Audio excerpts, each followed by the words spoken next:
Chris Kattan you didn't like. Kattan's all right. Just we had, you know, when you're in that, it's like being, I won't say it's like being in war, but when you're in a situation, everyone's fighting for themselves. There's another great quick Norm story. Great quick Norm story. Get Artie. Well, Jim will appreciate it. They do a big Rolling Stone article about the Kansas City. Ah, that was a great one, man. Wait, what did you? They do a big Rolling Stone article about the cast. I got about a good the one. What? So the cast of Saturday Night Live. Right, yeah. And it's everybody kissing each other's ass. So they ask Norm about Chris Kattan, and it's after pages of I've never seen someone do better character work. Norm's quote is, "He seems gay to me." He goes, I've never met a guy who said he wasn't gay. He seems so gay. But I guess he says he's not gay, so whatever. Hey, I love that. what about Norm MacDonald? You're at war with him as well. You two don't like each other. Warring with Norm? Here's what Norm said. Oh, good. I got it for you. Another one. Chris and Norm MacDonald apparently hate each other. This is according to my notes. When Norm hosted Saturday Night Live, Chris did not appear on the show. Wow. Wait, when was... In November of '97. Oh, right. Norm said of Chris, "I don't know, but to me he seems gay." He claims he's not, but I've never seen like a guy who's not gay seem so gay. I don't find him funny. What can I say? Never made me laugh. What happened between... First of all, I don't believe you're gay, are you? I know someone you dated. No, I'm not gay. Yeah, you did. And he's certainly had to have laughed at you once or twice. Right. Yeah, You're exactly. a funny guy. Right. Well, that was the... I mean, your Rolling characters. Stone Some of your article. characters are effeminate, so maybe people will think you're Right. gay. Like Mango's, like, you know, he's gay. Queer as day. Right. So yeah. So is Norm a homophobe? Is that the problem? He doesn't like gay definitely characters? think he has a problem with But give me the history of this. I love feuds. Okay, let's see. What is, I don't know You exactly. didn't appear on the show for a reason. You just No. I don't. I just think I didn't get my sketches in. It wasn't like I'm not appering in the show. And when you're on Saturday Night Live, I've heard this before. When you say you didn't get your sketches in, you have to write your own material. If you don't get it in, if it doesn't pass muster, then you're not on the show. Right. Wow, a lot of pressure. Yeah, every week. So do you have to hire separate guys to help you write material? No. I mean they're there. There's there's people you write with normally. So right, okay. Because I've heard some people don't help other people. You know. No, some people don't. Right. But I'm not. Because I'm not exactly the easiest guy to write for, though. I'm not like. I'm not an everyman. I can't be the boyfriend all the time. I'm more of a freak. So why Norm MacDonald? I mean, Norm is an easygoing guy. I know Norm. Why the dislike? Something happened. Well, let's see. When I first got on the show, he was so nice. He and Spade, right, were just like so nice. And then I don't know what happened. He just started.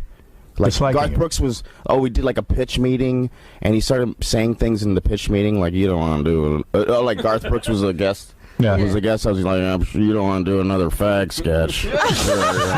Like things like that, people would laugh. Oh, dear. I was like, why is he saying why is it? And then it got kind of old, like, Jesus, Norm, you're like another... And it makes you inhibited in a writing meeting if someone's goofing on you every time you open up your mouth, right? Yeah. I mean, I didn't care because I'm not gay. If I was like, some gay guy going, I don't want anyone to know that I'm just... Right. And so the gay jokes kept going and going and going. Yeah, the gay jokes kept going and going. And then you finally said, hey, I've had it with you, Norm. Well, Did you ever confront him?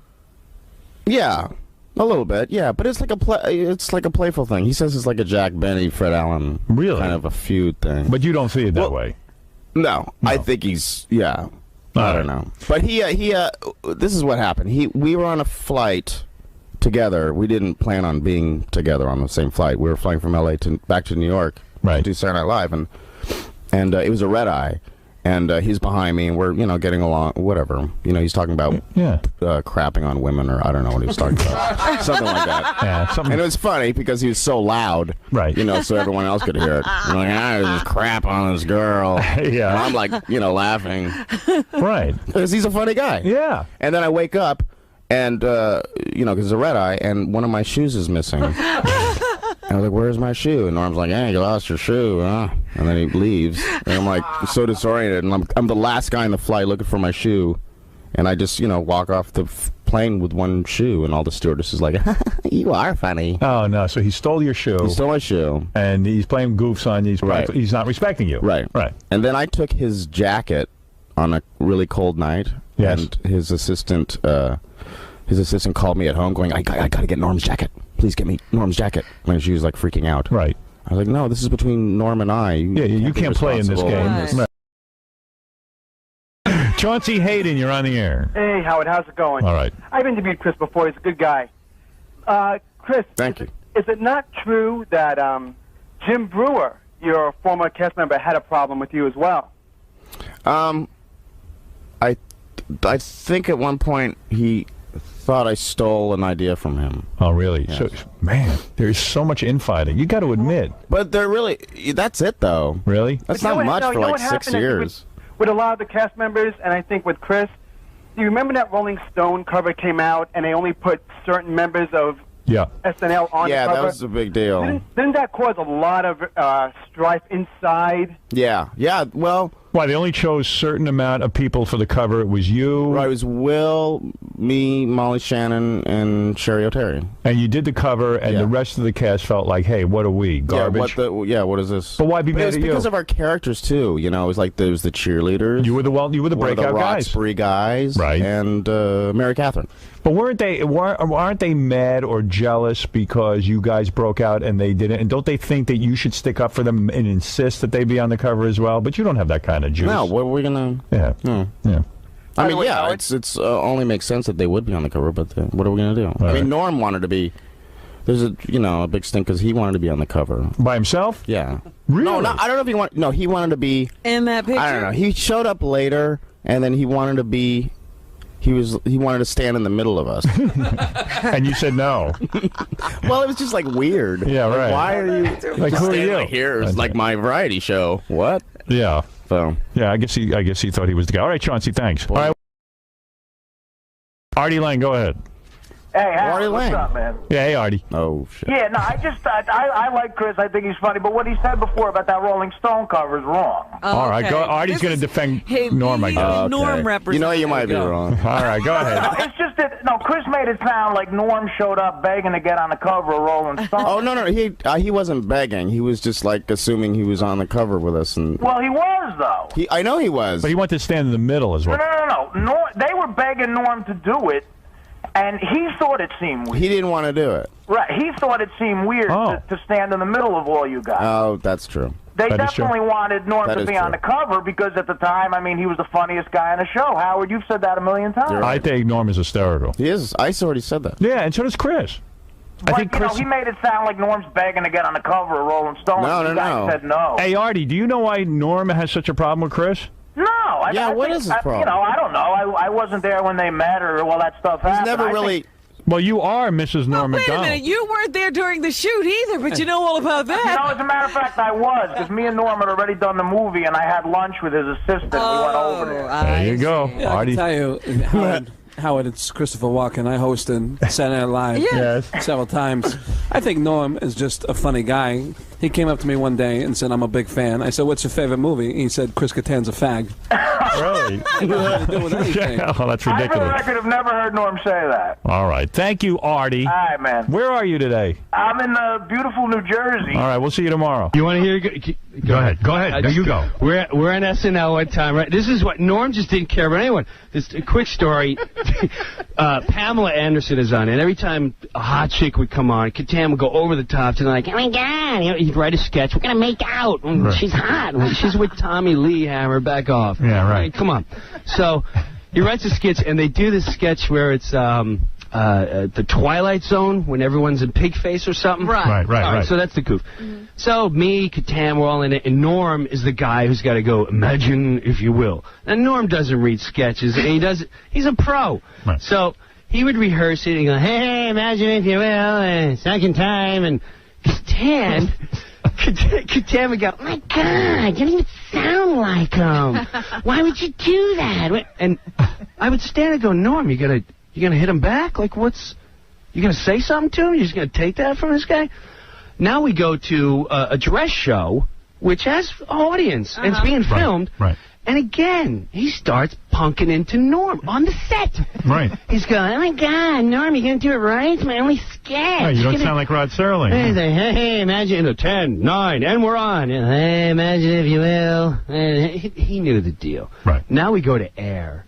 And Norm still hasn't said nothing. Every time Catan would say something to him, I'd look at Norm like, hey, man, you're my hero. What's up?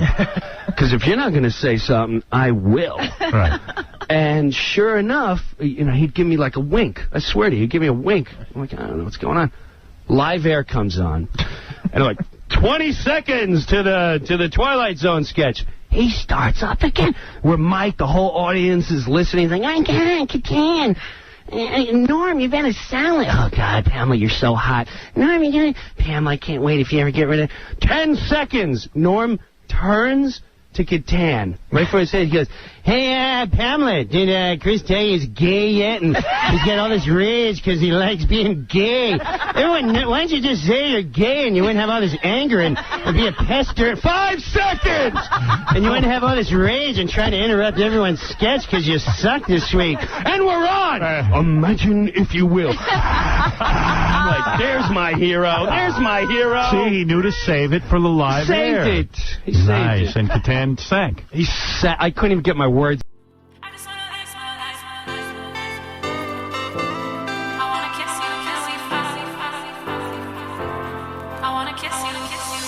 You told me that we should go our separate ways. But I just want to live my life without. Yeah, I didn't say what he said. He was saying he was being. He was paraphrasing and being kind. What did you say? Well, Chris is a great guy, but he used to bring around women all the time to the show, Big, tall women, Big bruisers, And he'd say, look, I'm heterosexual. I mean, he wouldn't say that out loud, but that's what that would be the caption on the picture in the New Yorker. Boy, those are funny. So it was something related to his sexuality. Maybe. But listen, if I call a person gay, that ain't no insult. It's a good thing nowadays. Yeah, if you say it's an insult, you're the homophobe, not me. Correct. Supreme Court says so. That's absolutely. Would you care to hear my Anthony Hopkins? Yeah, I want to hear. From Sounds of the Lambs? Yeah, I want to hear. You be the girl. You be the girl. Jodie Foster? Yeah, just say something. Who recently came out, right? Yeah, but don't put that. I'm not plugging that. Okay, so just say it like you're. I'm Hannibal the cannibal. I'm Jodie Foster. I can't do Jodie. No, just say any line. Okay, Hannibal, you're terrible. What have you done to these innocent people? Clarice, I don't know what you dream about, but I ate a guy. That wasn't good at all. I've never done it. Here's the problem. I've never done an impression of him. Do one. Here's Jessica Biel from Flashdance. Okay. So okay, Jessica. Yeah. Man, aren't you getting ready for your dance? Yeah, I gotta go. I got a big thing tonight. It's like Jennifer. That much. My Jessica Biel and his Anthony Hopkins. It was pretty good. close. They were pretty close. No, sometimes you think a good impression might come out. Do you ever do that? What? You go, I'll try I didn't even hear what you said. You go, man, I like this guy. I'll try him. Maybe it'll come out and sound like him. It's the first time you try an impression. Like, yeah. Maybe I could do Cary Grant. Yeah. I'm Cary. Nah, it didn't work out. Didn't work out. Funny, that scene that you guys Daryl, where's Daryl? The scene that you Here's guys my just Daryl. did, the one that you just did. Yes. You did it a few times, so. Yeah. Every time we try to mix it up a little, It's good to do it less than more. Sometimes less is more. Mm-hmm. Sometimes it really is. Sometimes more is more when you're talking about fat women, but less is more when it's acting. Yeah, if you're talking about little women, it's better to talk more about them. Yeah, less is less. With talk women, less about heavier women. But less is more in acting. But with big fat women, less is actually less. More is more. There's no hiding that. It's true. Here's my impression of a big fat woman. Not very good. Hey, fatty. So how much longer are you guys going to be here? What? We're that's it. Let's do a little from the Sunshine. We flew in for a half Let's hour. do a little from the Sunshine. We're here for another week, I think. But next year the Sunshine Boys. You want to hear a little? I don't know any from from the Sunshine Boys. I don't know. Well, they said we could ad-lib it all. Yeah. Hey, we got to get together. Get back on the road again. See? Do a vaudeville act. I can't do that. Why not? Don't you see I got all this paperwork to do? Yeah, you're balder than anything. Wait a minute. If I weren't 70. Ah. Let's see. That's good. That was fantastic. I got all this paperwork to do, and if I weren't 70. Interesting story, I say, this week is that right on Rikers Island, they banned like 2 months ago. They banned pornography, any porno magazines from from the prison, you know, because I don't know why they did it, but now I just read the headline. Sure, you don't need to know that part, right? Who cares about that part, right? But now they had to bring it back this week, so they had a compromise. They're allowing one porno magazine. Only one? Only one. Yeah. Unfortunately, the porno magazine that they're putting in is Hairy Guy's Ass Illustrated. Really? Yeah. Well, if you're going to only allow one, I would think that's the one, you know, probably. It's a good magazine, though. It is a good, you know... It's not. It's not all just pictures of Hairy Guy's ass. The articles are good, actually. Yeah. Good articles on if you're buying a home, what home to buy. Good areas to look. Good stereo advice. That's why I read it. Yeah. Killer crossword puzzle. It's just a good publication. All right. See, I just read it for Hairy Guy's ass.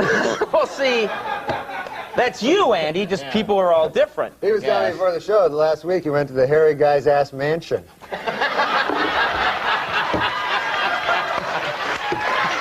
Great. Why didn't you...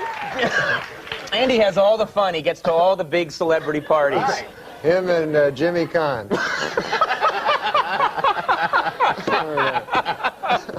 All right. So you think Dole is what? I don't know. You don't care anymore. I do like that he picked Kemp. I like Kemp. Oh, yeah? He had a strange thing. Did you hear that quote he said? He said he's closer to minorities than the other candidates because he says he showered with a lot of black guys. Did you hear that? What? He says because he used to be on the Buffalo Bills. That's right, he was a football player. Is that true? He said that? Yeah, he said that the other day. He said he has a closer feel for the minorities because he's showered with so many black guys. But, you know, I don't know if that's, well, how you want to pick your presidents, right? Showered with a lot of black guys? I don't know. I mean... You're picking Dole because he can do an impression. Yeah, you know, your reasons aren't much better. If I was going to pick a guy just because he's showered with a lot of black guys, I'd pick Andy or something like that, you know? You know? People don't have to know that. No, he used to play ball. He used to play college ball. Sure, he was. Yeah. In every branch of the armed forces. Do you have a hero? Norman Fell from Three's Company. That's your hero? Yeah. Mr. Roper. Yeah. No, Mr. Roper? Yeah. That's not a good hero. That's all I got. Better than this guy's hero is some gay porn actor. Anyway. What are you talking about? What? I don't know. Insane. No. What are you saying? Let me tell you something about gay porn. What's... Seriously.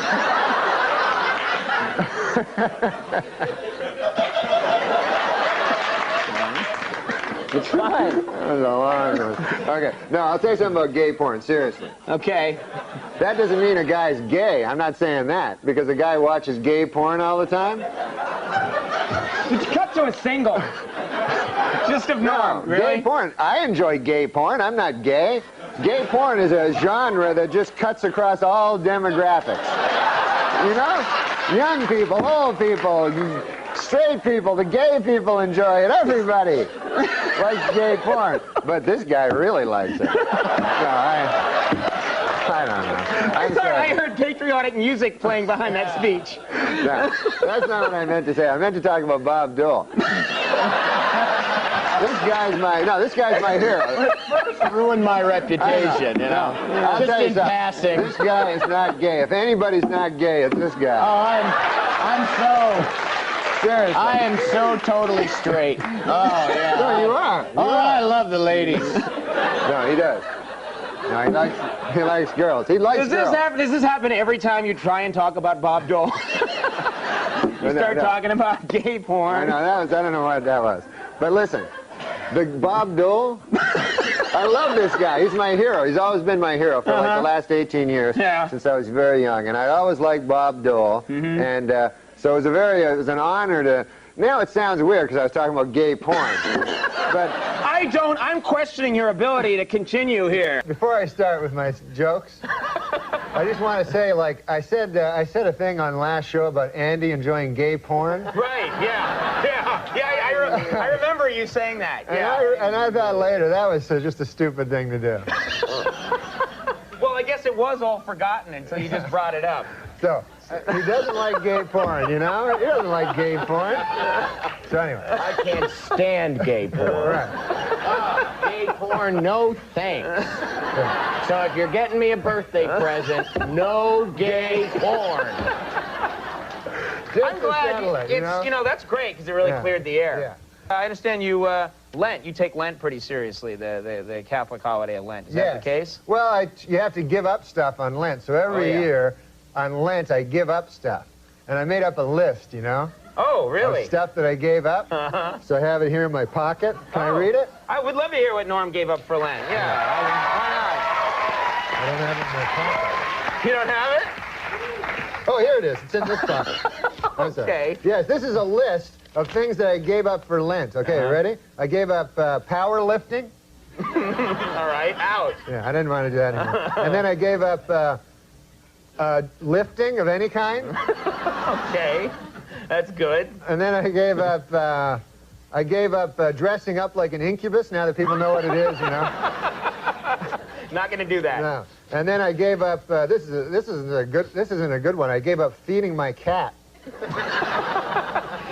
You got to break that habit. Yeah, that's no good. Lent's a good time to do that. So that's. Oh, and then I gave up spending thousands of dollars trying to methodically seduce Andy's wife. No more of that, huh? All right, that's very nice. Good for you. What a relief. Plus, it gets in the idea that Andy has a wife. Andy has a wife. Oh, he does, I know. I have a wife. I know. And no, he has a great wife. I don't like it. No, he has an excellent wife. Don't like it. Well, Not for okay. me. What we're going to do is we're going to take a quick break, and then we're all going to confer with our lawyers. And then we're going to come back, and we'll have more with Norm MacDonald in just a second.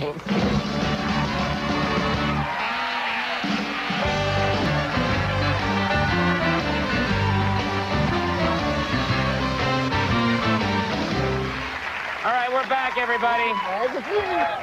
Stop comparing notes on gay porn, all right? No.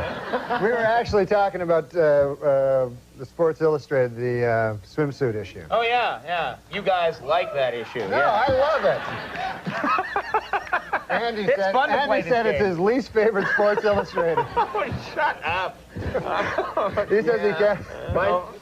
Never mind. I'm going to say something. Andy, you don't. It's like quicksand. If you struggle, it gets worse. I know. You just gotta sit very still, and it'll go away. Say something bad. You're in Los Angeles now, okay, and you're doing this show. Do you like the L.A.? You like it there? I don't like it that much. No. Why? Why don't you like it there? It's beautiful, and I think you'd. No. Well, it's hot, you know. It's really hot, and is that what you're getting to? I don't know. I thought you had a story about being in L.A. You want to talk about midgets some more? Just whisper the story in my ear. You said you were carrying bags of groceries? Yes, exactly. That's the story. But it started off with it was hot in L.A. And this is a bad, lame story. But... So let me get this right. You can't remember it. We just revealed that we talked about it in the hallway beforehand, and now you're telling people it sucks. You want to go for it? Yeah, I'll tell it. No. Yeah, it's not...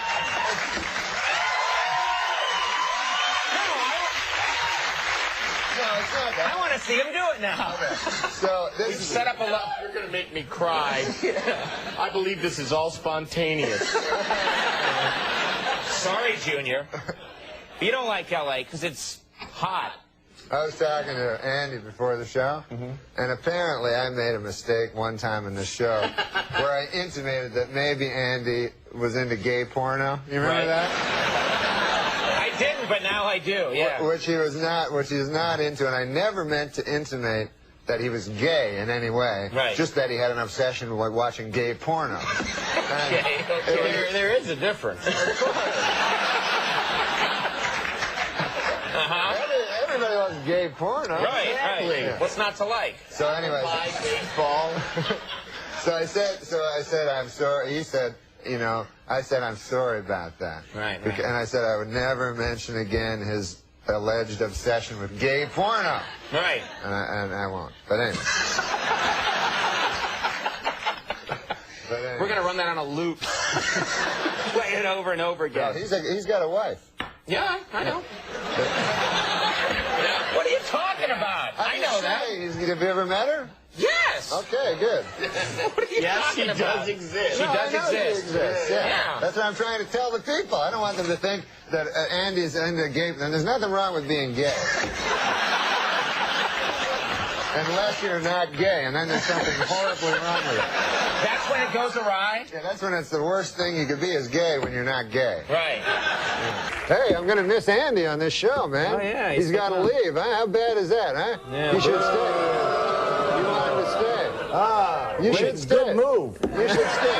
You just get him booing. Yeah, you killed everyone's joy tonight. No, I swear to God, though, when you sit on a couch for the living, you should think about not giving that up.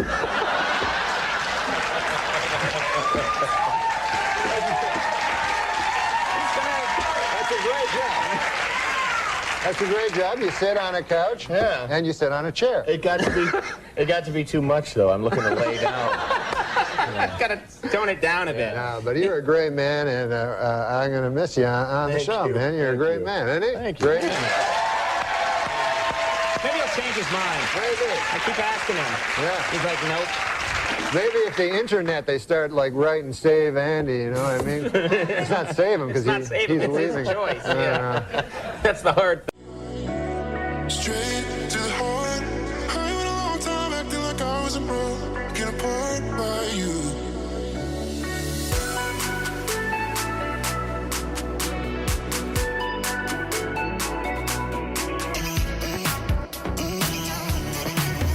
He's good, man. That's a can-do, Norm. You came charging out like Yeah, because Peter, look at this audience, man. They don't care about that. Why? They like jokes. The Swedes are with you. They got flags. They got flags. Yeah, they got flags and they're scoring you. You've got 3 9s and an 8 so far. Wow. For your Where entrance. are you guys from, man? Oh, sweet. That's Sweden? Yeah. God bless you, man. Everything's good about, you know, you're an Irishman. Me mother, she was orange. Me father, he was green. It was the biggest mix-up that you have ever seen. I'm Scottish. I'm a Scot. You're Irish. Yes. What are you? Swedish German. Swedish German. Are you really? Yeah, really. Why would I lie about that? It's not funny. It's very odd, 'cause it's a very strange lie. I put one over on those people. Yeah. Swedish German. No, I'll tell you why it's funny, man, because I was in Georgia, Atlanta, Georgia. Yeah. I met a good old boy down there, and he said, he said, you know Andy Richter? Yeah. Yeah, he did. Yeah. You met a guy in Georgia, and he said, you know Andy Richter? Oh, yeah, you guys do well there. Oh. And he said, I said, yeah. He said, have you ever heard of Andy Richter joke? I said, no. He said, well, most of it's based on him being Swedish German.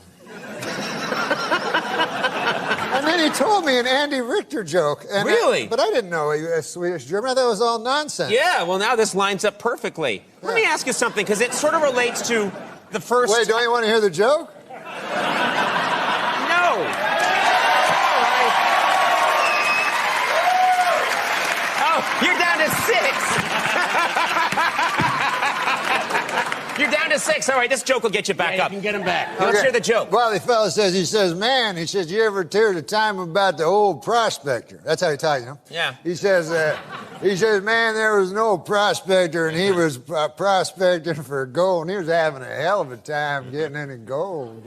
It was an empty stake, I believe. And he said he'd come into town one day. He'd been in the mine for a good 8 months. He said, by God, he said, I'm only flesh and blood. Sure. You know? And I need a woman, you know. And so he goes into town. He goes up to the bartender. He says, bartender, he says, man, I've been in that mine for a hell of a long time, and I'm only flesh and blood. I need a woman. Well, the bartender says, hell, there ain't no women in this town. If you want to do any of that business, all we got is Andy Richter, the Swedish German.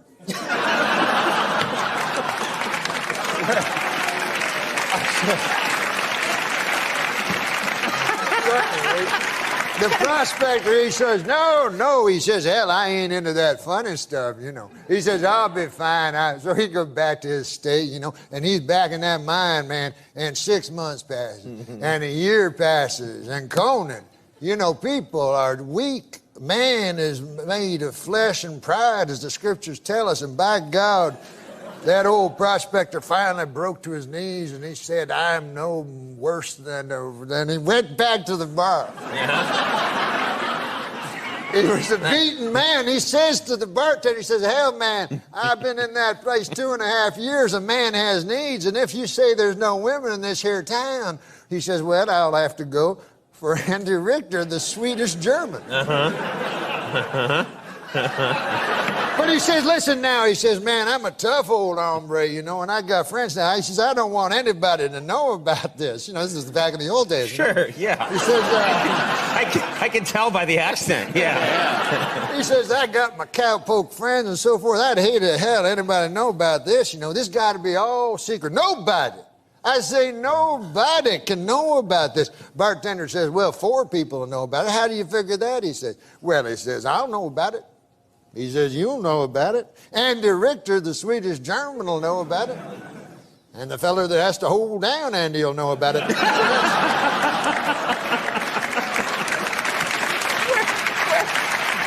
Why? Why? Because Andy Richter, the Swedish German, he don't go for that funny business neither. Well, at least you left me my dignity. Yeah. I like the way that story ended. Yeah, that was a nice. You weren't gay. Right. Yeah. No, but that's not beside the point. You were raped. No, it's more.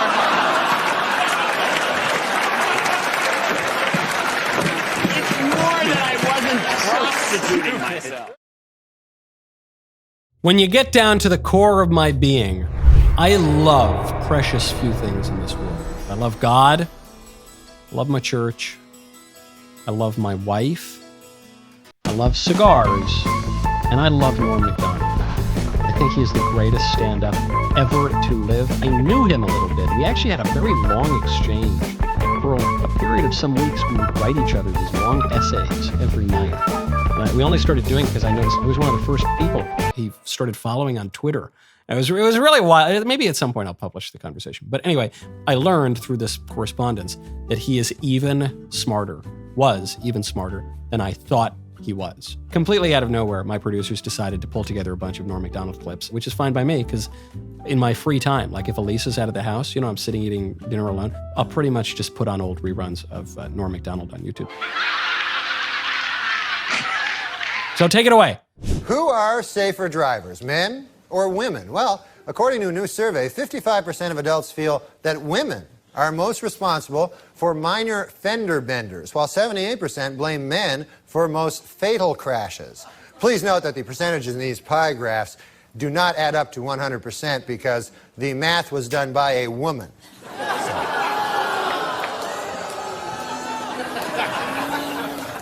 For those of you hissing at that joke, it should be noted that that joke was written by a woman. So now you don't know what the hell to do, do you? No, I'm just kidding. We don't hire women. Even back in the 90s when Norm was hosting Weekend Update, which, I think his work only got better over time. I've read his book 3 times. I thought his podcast was terrific. But even back then, comedy doesn't always age well. And that ages so well because there's always some just deeper, there's a joke within a joke within a joke. Keep going. And finally, Weekend Update would like to congratulate Madonna, who gave birth to a beautiful baby girl last Monday. The baby weighed in at 6 pounds, 9 ounces, making it the 4th largest object ever to pass through Madonna's birth canal. Even the Weekend Update holds up. Well, one, because Madonna is somehow still performing and has kept her character exactly the same, even though now she's a woman of a certain age. But all of it, you go back to old reruns of Saturday Night Live or old comedians from the 90s, and it's just so much of it doesn't hold up. But Norm, very timeless. Keep going. Hi, what's up, man? Okay, Norm, you're Canadian. Yes, I am. So what do you think of this whole presidential mess? Well, I hope that the Democrats don't steal the election from the winner, but who knows? You like George Bush, don't you? I love George Bush, man. He's a good man, decent, none of this. He's not a liar, crook, murderer, or anything like that. So it'd be good to get I think we should get the homicide out of the White House and get like a a fresh start, because we don't want any more murderers. I think we should just go on to the next question. Oh. Who are the murderers? Oh, Clinton, he murdered a guy. Yeah, you know, we're not allowed to, you're not allowed to put out no accusations without That's a little darling. too far. That's the way it does work. Let's just go on to the next question. Yeah. This is not my week. What can I tell you? Oh, it's not mine either, and I'm being very nice, okay? Be a good boy. Now, Norm. Do you never hear that? No. Listen, we don't need I to don't talk want to get about into this, that. and I don't want to hear it, and this is not the place to make those accusations, and you're supposed to be funny. Let's get on to the next question. So get with it. There you go. This is a live show. Why? Norm, but you have been properly chastised by Barbara, so I'm now going to ask the next question. I thought it was a matter of record. Okay. Let me do this, okay? I'll tell you what's a matter of record. You will not be invited back if you don't shut up. All right, now. Let's talk football. All right, manslaughter. Let's talk football. Norm. Then the producer calls in and tries to do a bit, but Norm totally shuts it down. It's so great. This is the only time that Jeremy has ever written in to a TV show. And he wrote in, I forget, Jeremy was like 12 at the time, and he writes into NBC or whatever channel it's on and says, this is absolutely atrocious. Like, how dare they? I cannot believe they would treat Norm MacDonald in this disrespectful way. Just love it. Finally, in Milwaukee, Wisconsin, a man allowed his 8-year-old daughter to take the wheel of his car, and an accident ensued that damaged 7 other cars and injured 6 people, which once again proves my theory: women can't drive. The one-liners are great too. It's amazing that Norm is known for the really shaggy dogs and for the one-liners. So he does the shaggy dog, you know, the knick-knack paddywhack bit. And what's the most famous one is the Russian novel joke about the moth. But then he also does these lines. He's like, Julia Roberts has recently filed for divorce from Lyle Lovett, and when asked the reason, she said that she's Julia Roberts and he's Lyle Lovett. you know, these really short one-liners. Great stuff. Okay, next one. There was a fella went by the name of Jacques de Gautier. And he was from Témiscamingue, Quebec. He was smart, you know. He was our hope, I guess. And he was, while I was scrabbling to get out of high school, Jacques Zagatineau had already... I think you just changed his last name. Well, you know, a man grows. He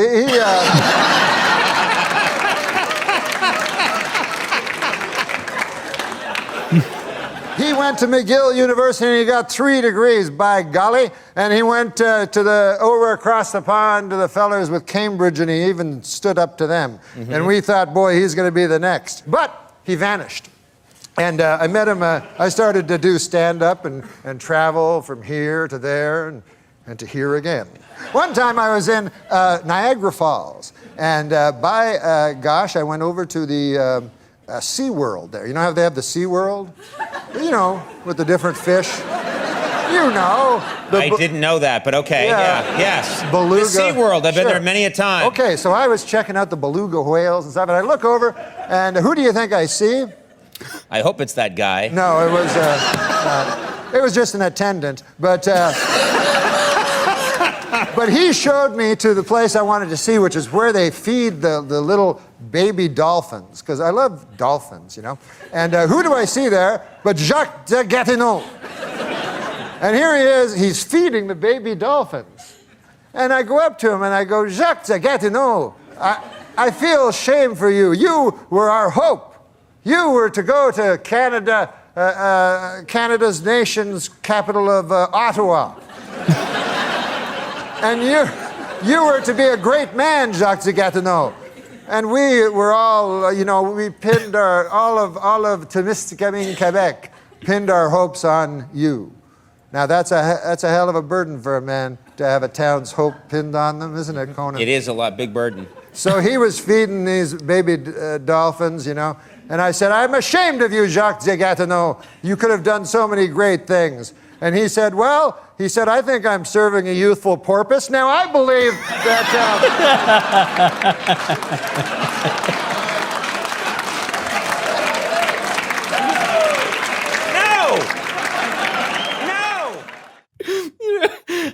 I've seen, like, I thought every Norm MacDonald bit. I've seen this one before, but I've seen so many of them that I actually had forgotten the punchline.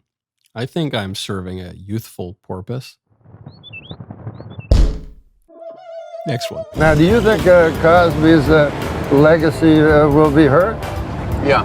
You do, huh? I mean, there was a comedian, Patton Oswalt, he told me, I think the worst part of the Cosby thing was the hypocrisy. And I disagreed. You disagree with that? Yeah. I thought it was the raping. And it's my feeling most rapists are hypocrites.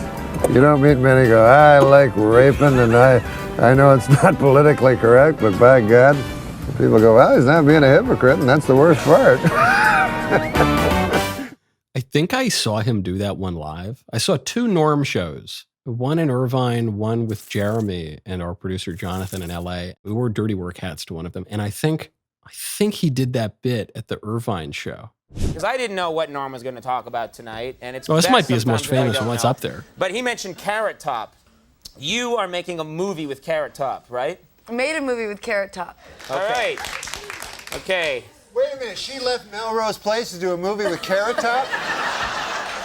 That's where I'm going, my friend.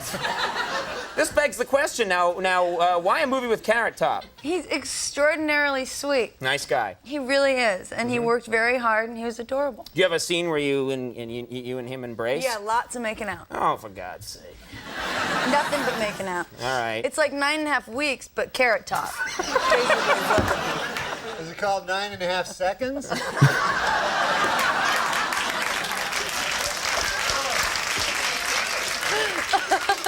Like he's premature ejaculator. We got it. You know, but what's the movie going to be called? Really? I know what it's going to be called. Yeah, what's that? If it's got Carrot Top in it, you know what a good name for it would be? What's that, Norm? Box Office Poison. She's in it. All right, well, there's this 2-hour season finale of Melrose Place. There's this movie coming out. Yes. Title undetermined at this point. Chairman of the board. Oh, all right. Do something with that, you freak. I bet the board is spelled B-O-R-E-D.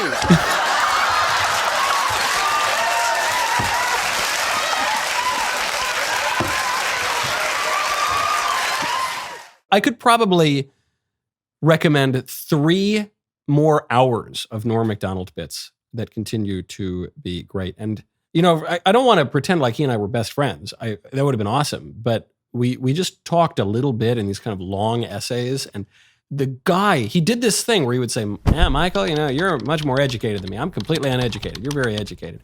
And he'd be talking in this way. And then he would use a word that I didn't know. You know, as like a joke with himself. Or his command of Russian literature was outrageous. He was supposed to come on my PragerU book show, book club at PragerU, and Norm was going to come on and do either Tolstoy or Dostoevsky. And he agreed to do it, and then COVID happened and shut everything down. And then we were leaving California. And I said, hey, Norm, you know, just circling back on this, if you can do it. They said, oh, yeah, I'm happy to. And I said, okay, well, here's the address. And he says, oh, I can't go into a studio right now. I could do it by, you know, Skype or something, but I can't go into a studio. And I thought he was just being agoraphobic. He had kind of a reputation for that. And I said, no, we'll send you a car. He goes, no, I really can't go out right now. And I said, okay, well, maybe we'll get it later. You know, I'll fly back to LA or something. And I thought we'll get it after COVID, whatever. And then he died before COVID because he, unbeknownst to anybody, had cancer.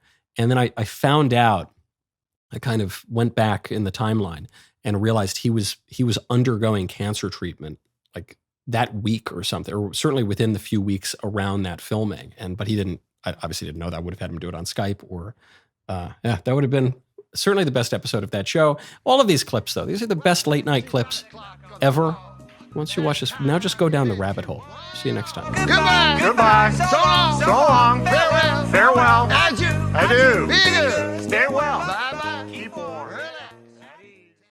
Here, Adam, do a joke. All right. A good name for a dog is Syndrome.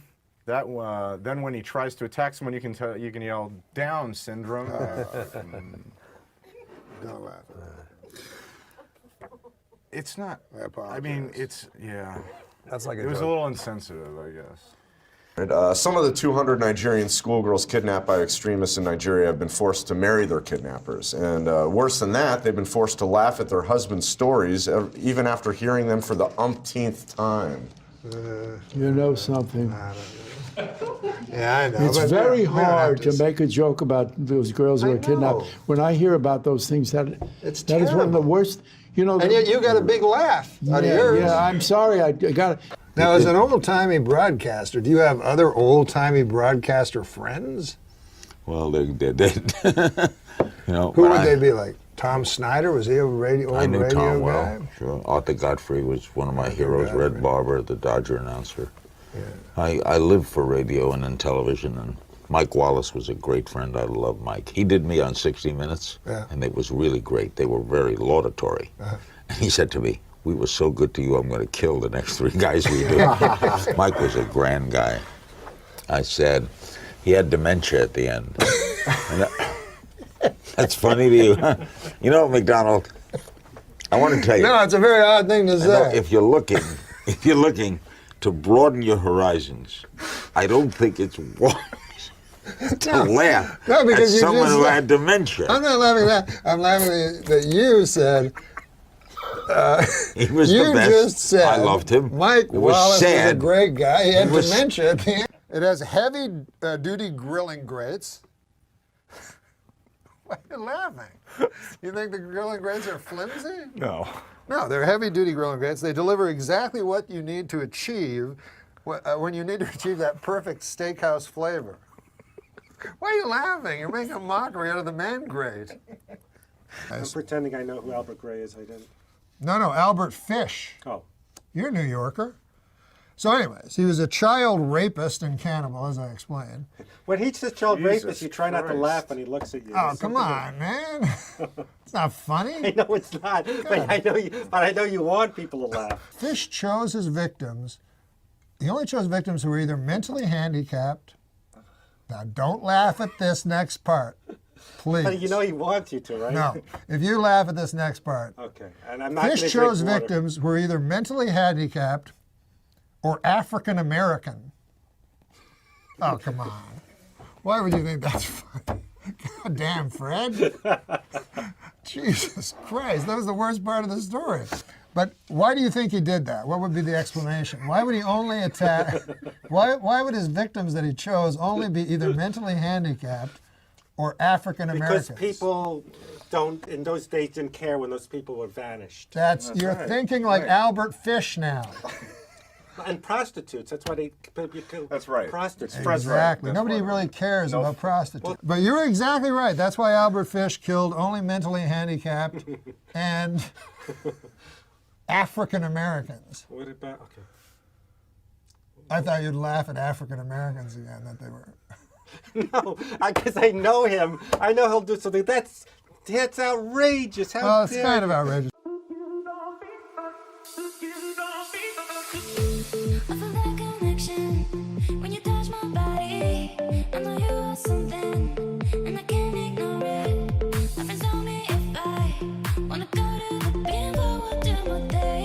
Hey, for the 9th consecutive year, Nick, JetBlue Airlines ranked first for satisfaction among all North American airlines. But you know what ranked least in satisfaction? 9/11 Airlines. What a terrible name for an airline. It reminds me of that tragedy. Oh, 9/11. Yeah, don't laugh at 9/11 What? again. 9/11.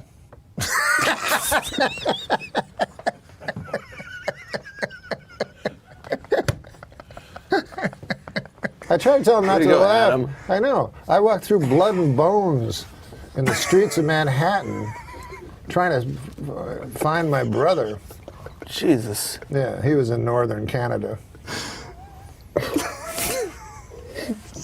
Do you want to hear my impression of the That's going to be you if you don't lose weight. Do you want to hear my impression of the 9/11 call from Johnny Carson? The 911 call. Yeah, I'm sorry. Yeah. But 9/11 was a national tragedy. Yes, it was. Why do you laugh at that? You said it. Johnny Carson died at 80 years old. Okay, Johnny Carson died at 80 years old. Would you like to hear my impression Were you in New York when the Twin Towers fell? No, I was in Los Angeles. Well, either way, it was a national tragedy. It was. Yeah, I know. 9/11.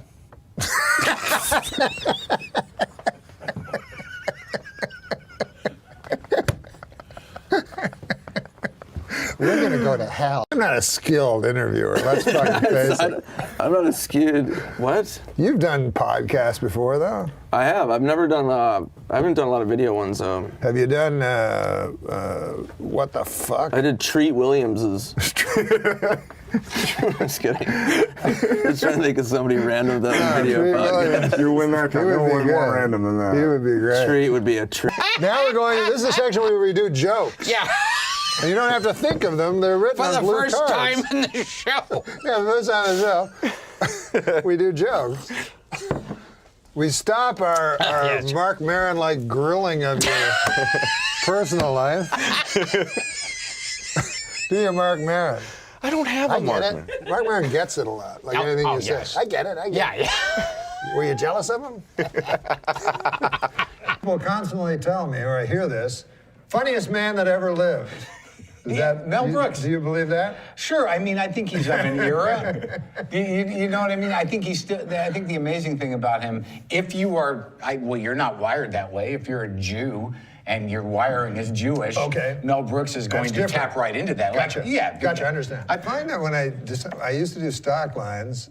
And then I was always sad because it would do better than the rest of my act. People just love it because the But that's why it's a stock line. Yeah, because the timing's built in. Oh, there was a dude. I don't know if I want to mention his name. Yeah, what is it? The doorman at the store. There's a lot of stories there. This guy told me 2 of them were sucking each other off in the fucking parking lot. Is that true? I mean, yeah, it's true. Really? The door? That was different when I was there. I wasn't surprised at all. Because they were those kind of guys? Yeah, they drink a lot and they're wild. Like those kind of guys. Are you talking about gay people? Yeah. I was. What? I mean, who else is going to be sucking each other? I know. Why do you call them those kind of guys? Why don't you just say, are they gay? Are they gay? Why? You sound like a guy from Mad Men or something. No, I'm not. Those kind of fellers? No, that was not the tone I had.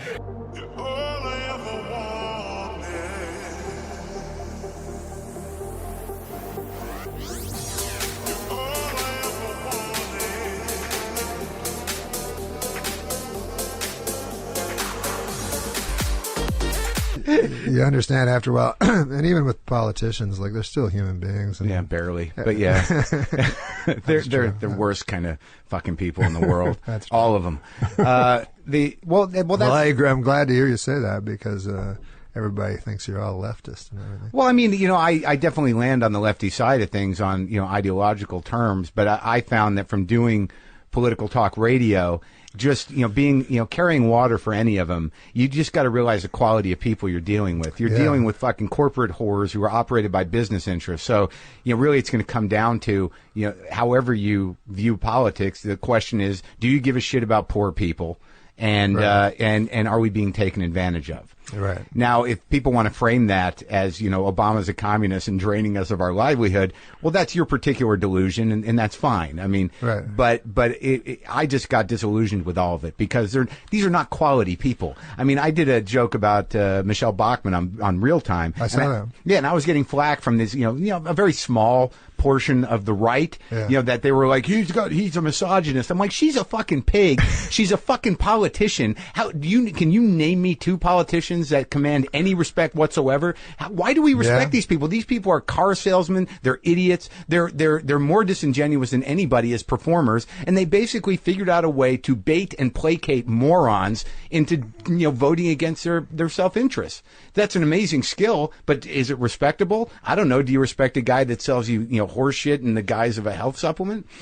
I agree with you. I mean, I think politicians are terrible. I mean, people attack evangelists, but at least evangelists offer something.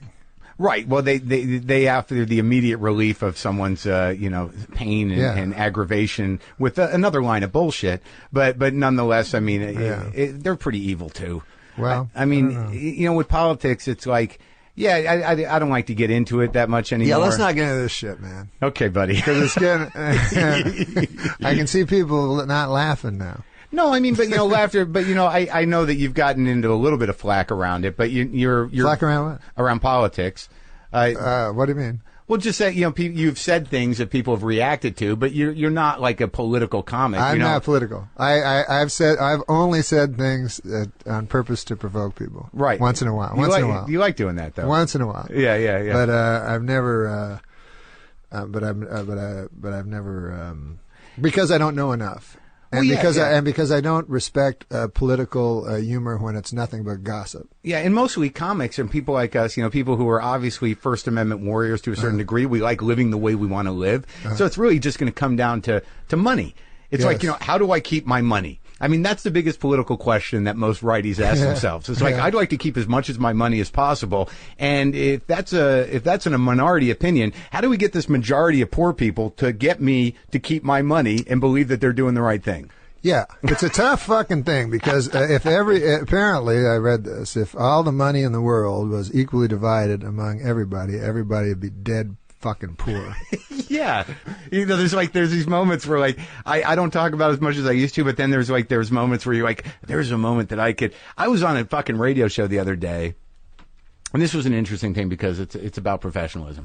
I don't do political talk radio. I've got my political views and they're fairly general. I'm not trying to support any politician, but I have the way I think about things. But there are politicians that represent the opposite of what I think. So I'm on this talk show with a guy, it's a Fox affiliate, but I'm there to plug my comedy and talk about my podcast and be funny with this dude who's a talk show host. He's a radio professional. He runs an entertainment show for the most part, but he's been dying to talk to Rand Paul about the bridge situation because I'm in Louisville, Kentucky. He's the fucking senator. Right. They got bridges falling down, and he's been trying to get this guy on the show.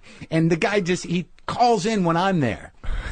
So now I've got, if I was doing political talk radio, I mean, it would have been what the fuck are you thinking? You and your libertarian bullshit, and how are we going to pay for this? I would have jumped in and done that. But there was this moment where it's I just done a segment with this radio professional. He was like, God, it's great to talk to a guy who knows how to be on radio. We're having a good time. Hold on, the senator's on the phone. And I got to sit there and go, oh, do I do this? Would it be worth it to sabotage this for some lefty, credibility? And then I realized, dude, he's a radio guy. You're a comedian. You're having a good conversation. He's trying to talk to this guy about a local problem. Just shut the fuck up and let him do his job. And then when you come back, get back to what you were talking about. And I chose to do that. But I did walk out saying, you pussy. You had such an opportunity there. I was on Politically Incorrect a couple of times. Yeah. And fuck, man, you have to have an opinion about every goddamn thing on that show. So, or you can just do a little homework and write some jokes. Yeah, but sometimes I remember at the break, Scott Carter go, enough with the jokes. But I'll never forget it. I'm very unlearned, and so before the show, Scott came in, who was the producer. Yeah, he's been on the show. Yeah. So he said, "What do you think about China and Taiwan?" And seriously, I only know those as words, So I was like, I don't know anything. Can't I have another subject? So anyways, then we get out because he goes, because Bill believes this. Anyways, when we get out, we're introducing the guy beside me, the smart guy, right? Mm-hmm. He wrote a book on China and Taiwan. Right. So Bill Maher, he starts with me. He goes what was it, China and Taiwan? I go, I don't know. Fucking ask this guy. What do I know? I'm a nightclub comic. What? That's what made me laugh at that show. Everyone's opinion's equal. Right. Right. Like a nightclub comic and an expert. And then another thing I always found funny about that show is the comedians try to be very serious, and then the serious guys are trying to get jokes. Yeah. So it's it's not always our shining moment. I do like Bill though. No, Bill's great at what he does. Yeah. He started out a straight up joke dude, and he knows his shit. And it's pretty amazing. What's funny about him? I don't know if I should say this or not, but he's probably aware of it. When he does his monologue, have you noticed when he does his monologue, he does Johnny Carson? No, yeah, no, definitely. He definitely models himself I think that's been his style for a long time. He definitely takes the posture. But I find it very funny because he's got the posture and the timing and everything, and he's like, and then she came in his face, but it's like crazy words come out.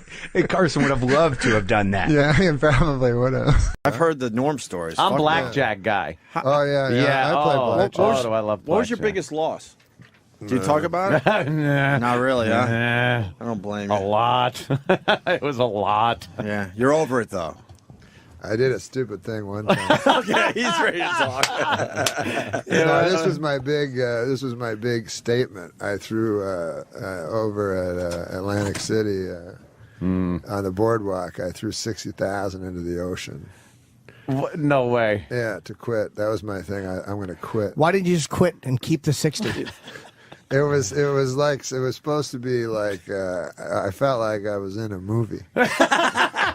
Wow. That was a symbolic kind of a thing. Like, was it money or chips? That was What's money. that? Is it money? Holy shit. I said chips, and he goes, what's Wait, that? so you threw 60 grand because you had a moment where you're like, this is cleansing. This is the ocean. I committed. The same way a drug addict would throw his drugs into the ocean. Right. How long after it left your hand did you regret it? I regretted it pretty good. See, I would have thrown the fucking dealer into the... That's how I would get over it. Someone told me something amazing about you, that the movie Rounders, which is about underground gambling, was based on your life. Oh, no. Is that true?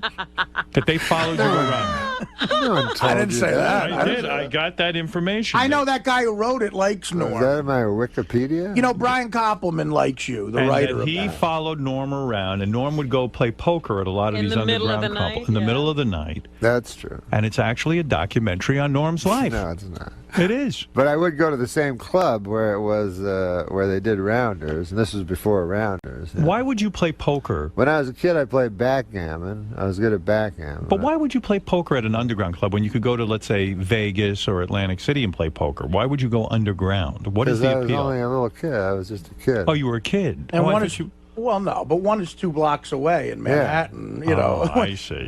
Me and Norm went to the second time I was on your show ever with Norm, we were in one of those clubs all night long. Right. And we came right from the club. Did you get your clock cleaned? Did you lose a lot of money? I lost all my money immediately, so I had to start shooting pool. There was this all gambling going on. So I shot 8-ball until like 6:30 in the morning with a guy, and I lost $800 doing that. Right. And then Norm, I lost about $2 grand at the tables. Norm played poker, and then Did Norm win? We just Hey, made, one time a guy tried to hustle me at pool. Are you good at pool? Norm's good at pool. No, not very good. But we're just playing like bar pool, like we're drunk. We're all drunks. This was when I was young, you know. But you play for a lot of money. No. This is when I had no money. Yeah, okay. So I'm playing this fucking. Right. Yeah, you're okay. When I'm playing this fucking pool hall, and this big giant black guy. It doesn't matter what color he was. Yeah. All right, but it helps the story. Giant black like guy. Forrest Whitaker in The Color of Money. In The Color of Money. Yeah. So he comes. No, but he's dressed like he has all this stuff, and he has 2 girls with him. You know, and I'm all drunk. I'm like an idiot. You know, with my friends playing pool. So he goes, I'm next, you know, so he puts his like fucking 4 quarters down. Yeah. And so then he goes, here, let's play. So the guy, he has his own stick, you know. Oh, boy, you're in for trouble. Yeah. Then. So we're playing, and he's missing by only like a millimeter every time, you know. But I win, I beat him handily, but like he's the worst hustler ever, right? So we play for $1. So then he goes, now we're playing, he goes, now we're playing for $100. Like it goes up to 100 from 1, and I just beat him every fucking. So I go, no, I'm not. What? I'm not playing. I'm taking my $4 and going drunk. You know, I go, I'm ahead $1. I was kind of an idiot. Yeah. I go, I'm ahead $1. You know, I'm not playing you anymore. Ah! And so the guy goes, he's all mad. So then another guy played, and then stupidly I gave my friend advice. And then the big giant guy hit me with the cue across my head. What? And I looked up, and the cue stick was right in my head, and he goes, I break people's bones for a living, motherfucker. What? Oh, whoa, you're kidding me. Yeah, that was He my sounds story. like Football Williams, that guy. I was like that. Oh. But Norm, So that was my story about my Norm, pool hustling days. You should keep that one to yourself, the pool hustling story. But Norm, shouldn't tell that on radio. Yeah. But Norm, I don't understand something. You go to these underground clubs and you play these cards, and it's a lot of money. You're talking about a couple of grand, right? You're talking about maybe I lost 20, a couple of grand. You're talking 20. Got 160 million. It's like, you're talking about. It's like when Johnny Carson tried to be like, "What's a loaf of bread cost nowadays? Is this crazy?" No, I'm saying I got news for you. I would $2,000. It's like $2,000. I wouldn't gamble $100. Yeah, but he's not a gambler. I've seen I Howard don't get mad over understand $10. I don't like to gamble. I find it insulting. That, in other words, I find making money, is a very, especially where I grew up, is a very hard thing for a lot of people, and it's a tough thing. And to just piss it away in a gambling situation, My old man felt the same offends way. me. You did. And my father would think that too. Right, but you play for big bucks, right? I mean, No, 20, 30 grand a clip, I'm right? trying my best. Well, you don't remember what happened with this place when we were there all night. Yeah, tell the truth. And we were there. I don't know what Norm played that night. He was playing all night. I lost $2,000 myself, Right. But so we came here and Norm accidentally said the name of the place. Oh fuck! Do you remember that, Norm? Yes, because the guy did not care for that. A guy called up and said, "Yeah, listen, Norma." Like later in the afternoon, he said, "Listen, we appreciate you coming here, but we don't have a fucking publicity department. We're not looking for customers. Looking for that. Can I say the name of the place? It's not The there. Mayfair. No, don't say it. It's not there anymore. The Mayfair. It's not there They anymore. closed No, it. it's a famous place now. Yeah. The Mayfair. Yeah. But Norm, I think Howard's right in the sense that guy Koppelman, who wrote Rounders, he's a good guy. I know him too. Yeah. He likes you. No, he and was there sort of all the hung time. around. Yeah, he played at where. But why couldn't it be his own story if he was there? I might be involved. I knew a guy that was in the movie, Joey Bagels. Yeah, what I hear is that it was based on you. Yeah. Legitimately, He would yeah. watch Norm while he played. Is it true you're betting English Premier League soccer or some sort of weird? I have bet soccer. That's not a lot of fun because no, it doesn't sound like it's 90 minutes. 20 minutes into it, you're down 1-0. You're in a lot of trouble. Right. The chance of them tying it up, let alone winning, they only have 70 minutes left. So what other stuff did you wager on? I wagered on. Is that the weirdest? You bet on tennis? Oh yeah, I bet tennis. Golf? Obviously golf. Yeah, I bet everything. What do you do? What's your strategy for golf? I made a lot of money betting against Tiger when he was. They had a weird bet in Vegas for a while when Tiger was so dominant. It was anybody but Tiger. Oh, I like that. And the odds were always skewed because they know that people always thought Tiger was going to win. Right. So the odds would be you get him at 1-2 or something like that. Yeah. Because everybody would go into the sports book like tourists and go, "Hey, I can bet on Tiger plus that pays 2.5 to 1. That's a good deal, That's what how they also get the Red Sox and the Cubs fans that way. Oh, it's like if Daniel goes to Vegas. He's got some family member or something saying, "Hey, when you're there, can you put 20 in the Red Sox for me?" Yeah. Those are the two teams that everybody does that for. So they jack the odds really low. And also the other. How do they know which team is going to play? Because they know which team's going to show up. Their goal with the futures. Oh, you mean not if they're playing each other, but no, yeah, the future, the World Series. Oh yeah. Yeah, put 20 in. Oh yeah, of course, the odds would be low. Yeah. And the other team they do that with, the Lakers.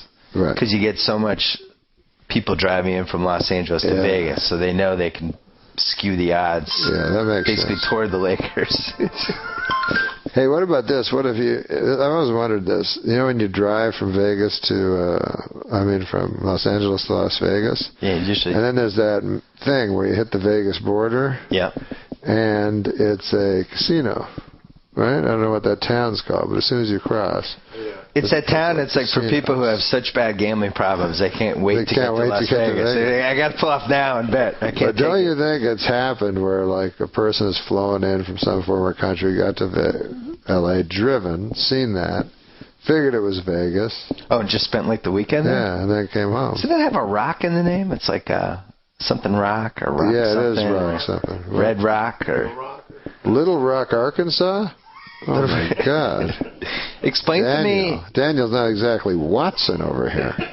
Norm was on my late night show and always an amazing guest and some of my favorite moments. And he's in the makeup room getting made up. And, the band's playing. I'm about to go out and start the show. But I go in just to say, hey, to Norm. And what I want to do is make sure I like to get in sync with people a little beforehand. Just make sure that You know, we're both on the get a same groove page, going. get a good groove going. So I go in, the band's playing, and Norm's always grinning like, "Hey, Norm, good to see you." And he's like, can you back out of the way? I'm trying to see the television set. Can you back up there, Conan?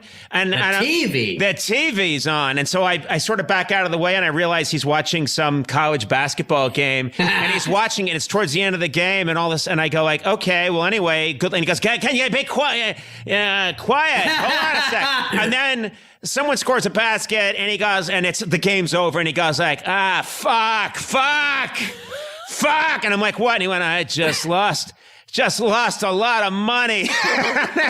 My whole dirty work. Yeah. Everything I made on dirty work is gone. and I went, oh, and he went, oh, I'm in a terrible mood. And I went, okay. And then someone with a headset said, Conan, it's time to go on. And I went, I'll see you out there. And he's like, 30 seconds. Fuck you. You came in and jinxed me. You jinxed me. I'm going to fuck up your show. I'm doing a show with the jinx. You going to jinx my set? What's the most you ever bet on a sporting event? Oh my God. I don't know, probably 100,000 or something like that. Wait, what game? It was actually the worst beat of the century. It was pretty bad. The Mets, I had the over, which I think was 7, and no, 6.5. I'm sorry, it was 6.5, and the game was tied 2-2, and I think Ventura was the batter. Wait, the Grand Slam? Yeah, the one run grand slam. You know that one? Yeah. It was tragic. And I remember Costas at the time because it was just bedlam, and he goes, "I don't think those will count," you know. And I'm like, "Oh, Costas must have." He had the under. He must have. He was pretty happy about it. But did you bet with Artie Lang when you would hang out with him? Yeah. Artie and I bet a lot together. It was we enabled each other. People often say that if you play a round of golf with somebody, you can find everything you need to know about a guy. If I said, could you find out that same amount of information as to how competitive, does he cheat, fun guy, does he have beers, smoke cigars? Could you have that same kind of feeling about a guy playing poker? Well, not as much because, lying's part of the game and so forth. Golf, I completely agree with you. You can find out. When I play out... golf, I count every stroke, and it maddens me, when people don't. What got you interested? I read a thing in Golf Digest once, actually. It was Jack Nicklaus. Yeah. Gerald Ford and Jimmy, Clinton were playing a round of golf, and it was really funny because Clinton, allegedly a scratch player, just cheated the whole time, and so he'd be in the woods and everything, and he was one of these guys who'd get up on the green and then start counting after, give me a birdie, give me a bogey or whatever, and the other guys were just fuming about it, I did not cheat. I did not.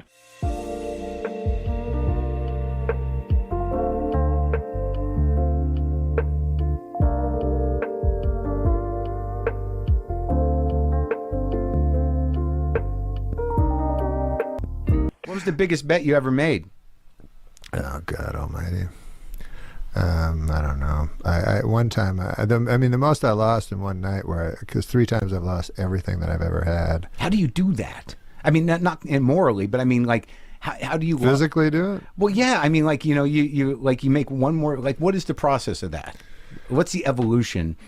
It's funny because it's the only time I ever went to a psychiatrist, he said, I was like, because it was for gambling. I was like, how the fuck do I get out of this? And he's like, oh, you gamble to avoid life, and I'm like, but my thing was, well, isn't that why you do everything in life, is to fucking avoid it? You know what I mean? Like it's too painful. Yeah. Like, why do you? So I said, but it's painful to think about, but because now it would be nice to have the money, but you just lose it by it's just like any escape, I guess. Because I was never a drug or alcohol guy, but like when I watch a game and I have a bunch of money on it, then I can understand what's going on. Nothing's ambivalent or anything about it, you know. And there's stakes. There's stakes. You know exactly the rules. Yeah. You're completely involved, and you're completely escaped from your life. Yeah. Of the real. Yeah. The real fear. My biggest problem is ruminating about death. If I could get over that somehow. And you do that regularly? I read fucking books about it and shit. So, like, you still haven't walked me through losing everything. Well, how you do it? Physically? Yeah, because you know, you've got a house, you got a lot of money saved up, and then like, so you make one bet, and then you realize you're about to lose everything. Do you make phone calls to people saying like, I just need a little more? I mean, well, you know, you kind of at the end of it, you know, it's happening. I guess it's like I've never had substance abuse problems, but I guess it's like people that know they're going to hit bottom, you know, and kind of want it. Yeah, because it does it's exhausting. Yeah. To be obsessed with something. Right. So you are, I guess, trying to do it, trying to finish it off. Right. Finally. Because if you have $450,000 in the bank, whatever the fuck it was, and then you lose $400,000, you go, fuck it. I don't want to fucking have $50,000. Right. To remind me that I don't want money to remind me that I have more money. So that's how you do it. So that's how you do it. Who are safer drivers, men or women? Well, according to a new survey, 55% of adults feel that women are most responsible for minor fender benders, while 78% blame men for most fatal crashes. Please note that the percentages in these pie graphs do not add up to 100% because the math was done by a woman.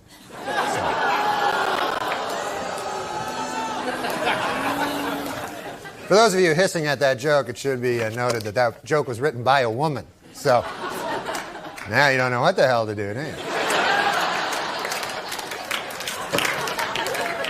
No, I'm just kidding. We don't hire women.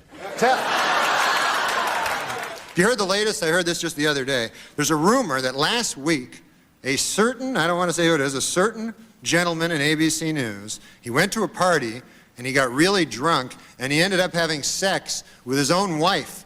I don't know. I don't know how these rumors get started, but you know, it's probably just a vicious rumor, really, you know.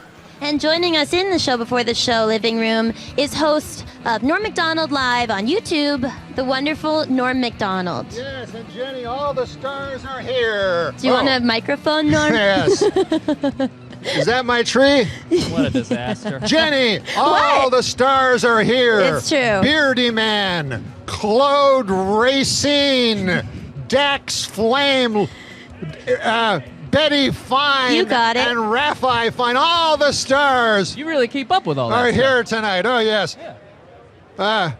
Harley Morenstein is here. All right. And we also have comedian Todd Glass. He'll be hanging out backstage with some of tonight's guests. And on the red carpet, we've got comedian Kulap Vailisak and host... I feel like Todd will be struggling to know these people. I'm sorry, I'm going to continue with the what the computer says, Norm, although I'd love to talk to you more than this computer. But I have to do what the computer says, even though I do love you, Norm. I think you're one of the best. We're also going to be talking to the host I'm no Harley Morenstein. You're not, Norm, but you got to just let me read this fucking thing. The next time I watch a WNBA game will be the first time I watch a WNBA game.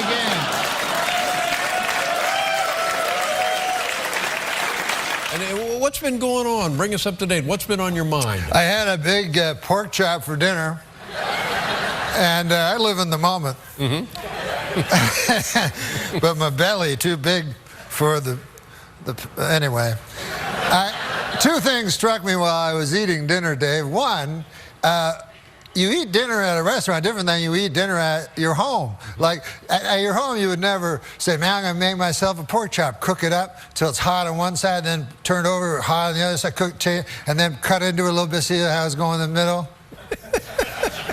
But while I'm waiting for my pork chop to get nice and hot and delicious so I can eat it, first, I'll eat a big loaf of bread.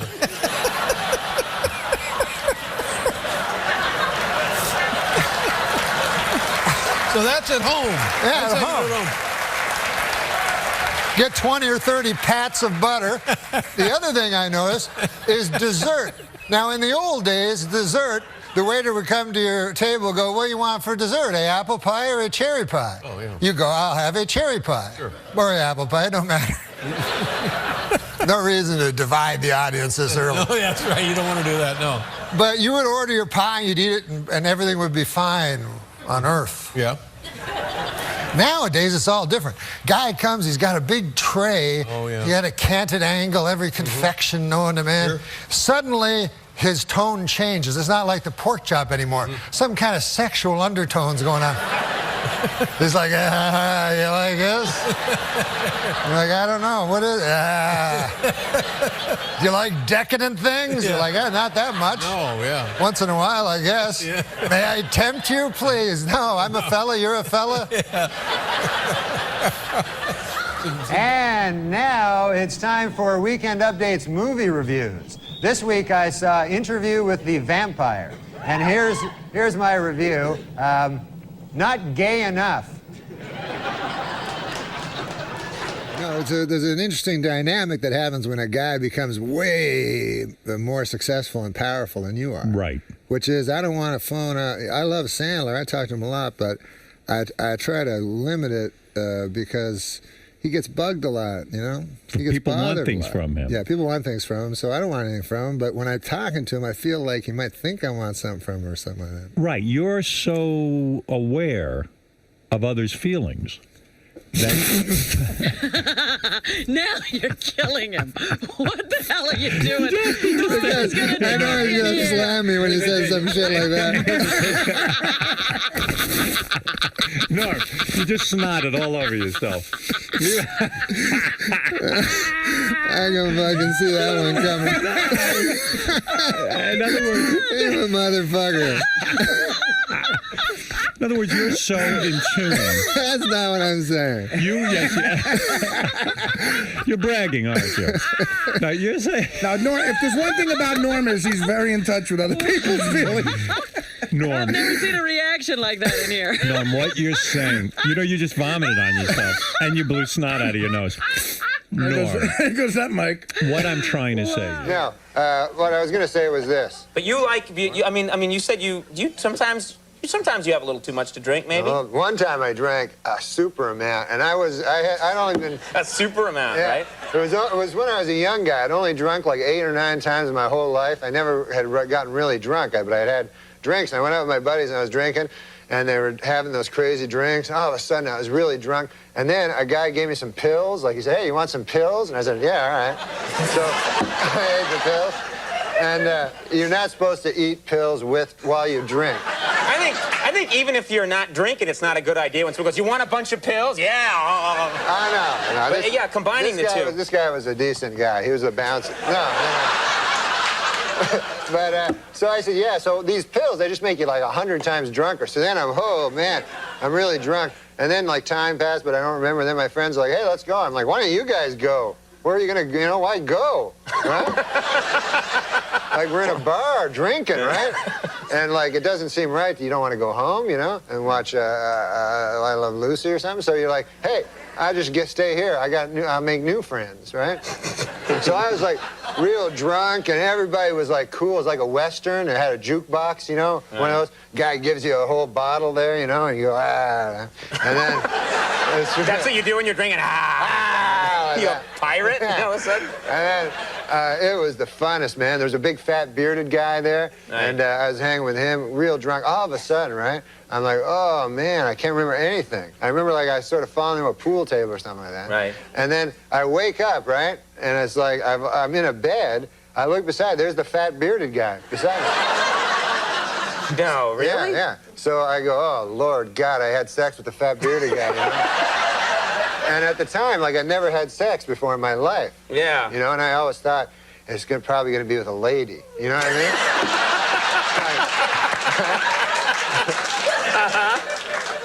So then but I looked over, and the weird thing was, instead of us being in the same bed, he's in a separate bed, right? Like, we have two separate beds. It's like twin beds. Twin beds. So then I'm like, wait a minute, now this is weird, because, you know, why would we be in separate beds? Is he like an old-fashioned gay guy, you know? And then, right?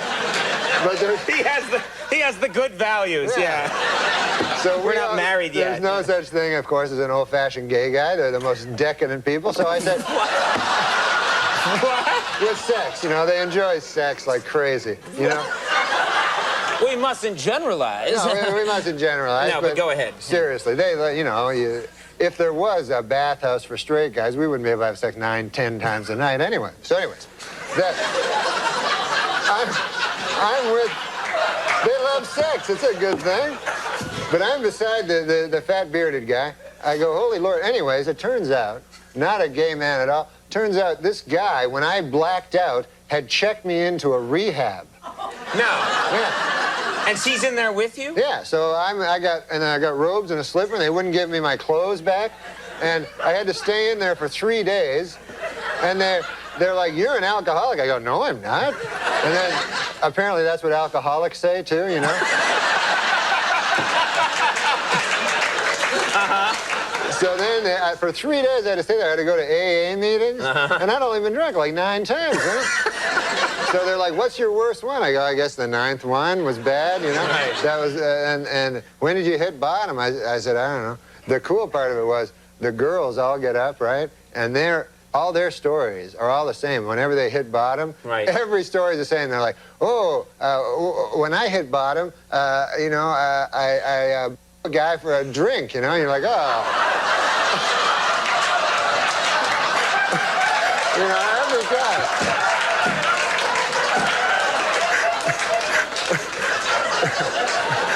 Yeah.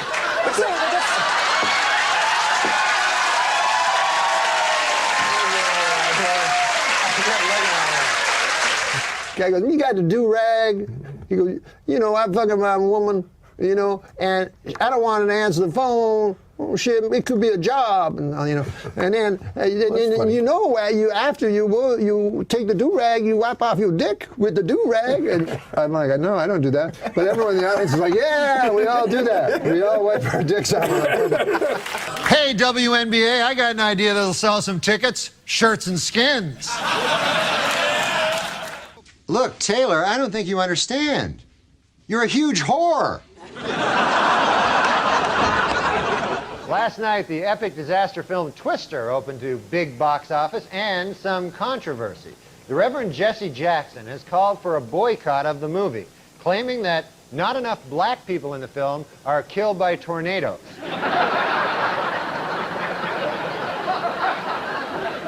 So at the end of the election, you know, it was trouble for both candidates because they had the undecideds like me, didn't know. And so they were trying their hardest to get us to know, but, you know, we were all dumb. We didn't know. And then they decided to go with commercials where they just have some animals in them, you know? Like I remember one, it was a bunch of wolves, you know, and then the narrator, he goes, hey, do you want a bunch of wolves to eat you?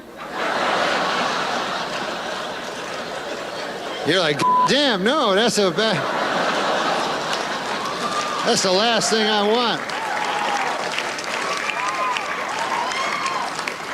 And then the other character, he came out with his own, because the wolf thing was working good. And so his was, he goes, would you rather be a ostrich or a eagle?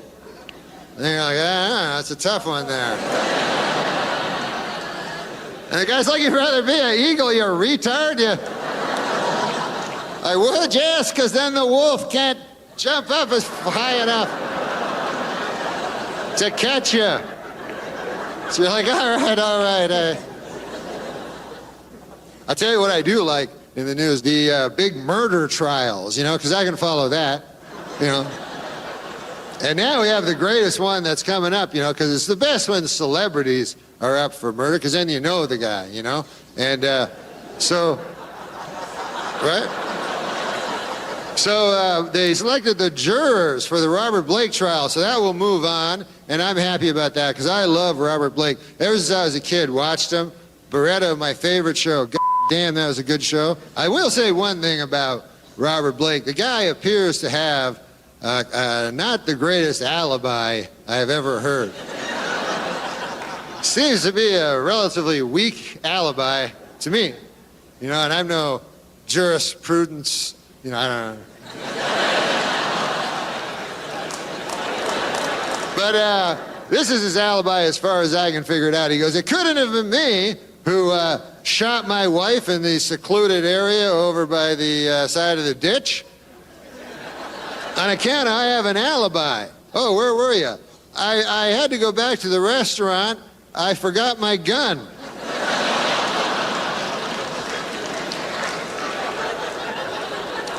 Then I got my gun. I went back to where my wife is, and goddamn, somebody shot her.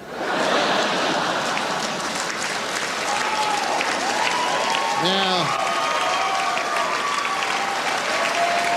so I don't know what alibis he discarded before he decided to go with that one, but. Is this a really good question, Norm? Here's a familiar face for you, It's a Blake. question from Blake's good friend, Norm. No, Blake, it's fun watching you this year. Wasn't it cool? Yeah. Thank you. And I was wondering, like, there's a kind of a curse with Rookie of the Year. Nobody's ever repeated it. I didn't think about that. Well, I'll try as hard as I can next year, but All right, man. I don't know. Thank you for that question, though. That's going on top of the goals for next year. The parents of Honey Boo Boo are getting married this week.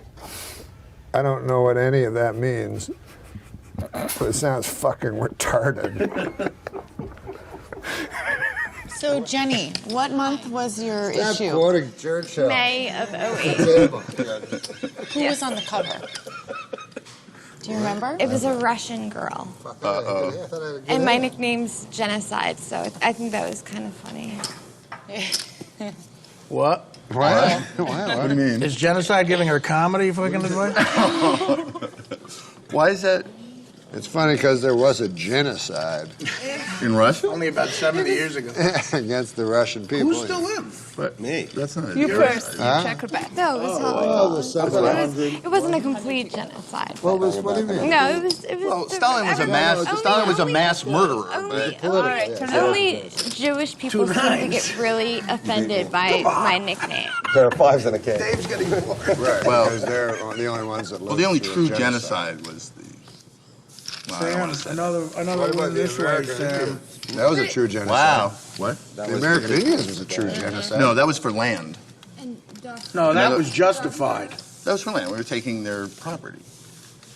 No, It doesn't matter. What does it matter what the motive No, is? the genocide. Yeah, the motive against is the to Indians just was hatred of a race to exterminate them It was without a just- it was political or economic justifiable agenda. What we did with the Indians. Well, it's not No, justifiable. well, who's saying it's justified?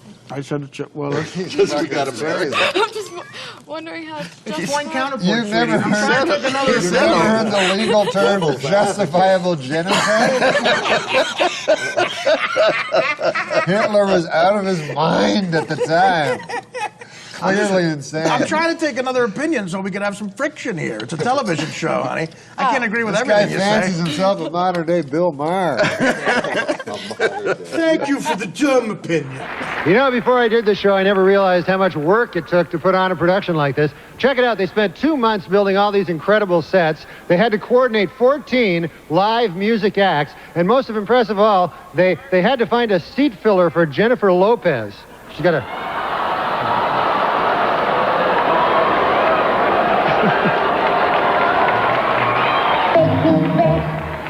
What the fuck was that? Now, maybe you guys are right. Maybe she doesn't have a gigantic ass. I stand corrected. Well, just backstage, a lot of celebrities back there, man. I was talking to Jerry Jones, you know, the Cowboys owner, and he's disappointed, obviously. Yeah. Well, he's a good guy, though, man. He's talking about rebuilding the team, you know? And he told me, he says, we have to get back to what made us a championship team. Strippers and crack.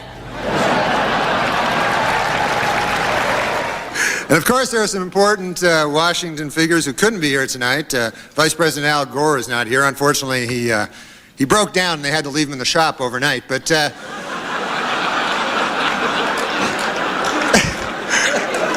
they say he'll be all right later. Something wrong with the voice box or something. I don't know what it was. House Speaker Newt Gingrich is not here. A little while back, of course, everybody knows that Newt pushed through a lot of budget cuts in the arts, particularly in PBS, you know, and the effects are being felt now. I can see it, even as a layman, you know, just watching. You know, the other day I watched that show, the Frugal Gourmet. It changed its name to the Cheap Bastard. I mean,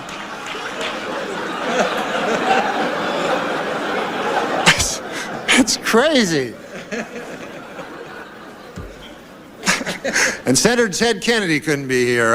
You know, there's a lot of jokes about Ted Kennedy, but I recently watched an interview. It was very touching. You know, Ted was talking about, or Mr. Kennedy. What the hell am I calling him Ted for?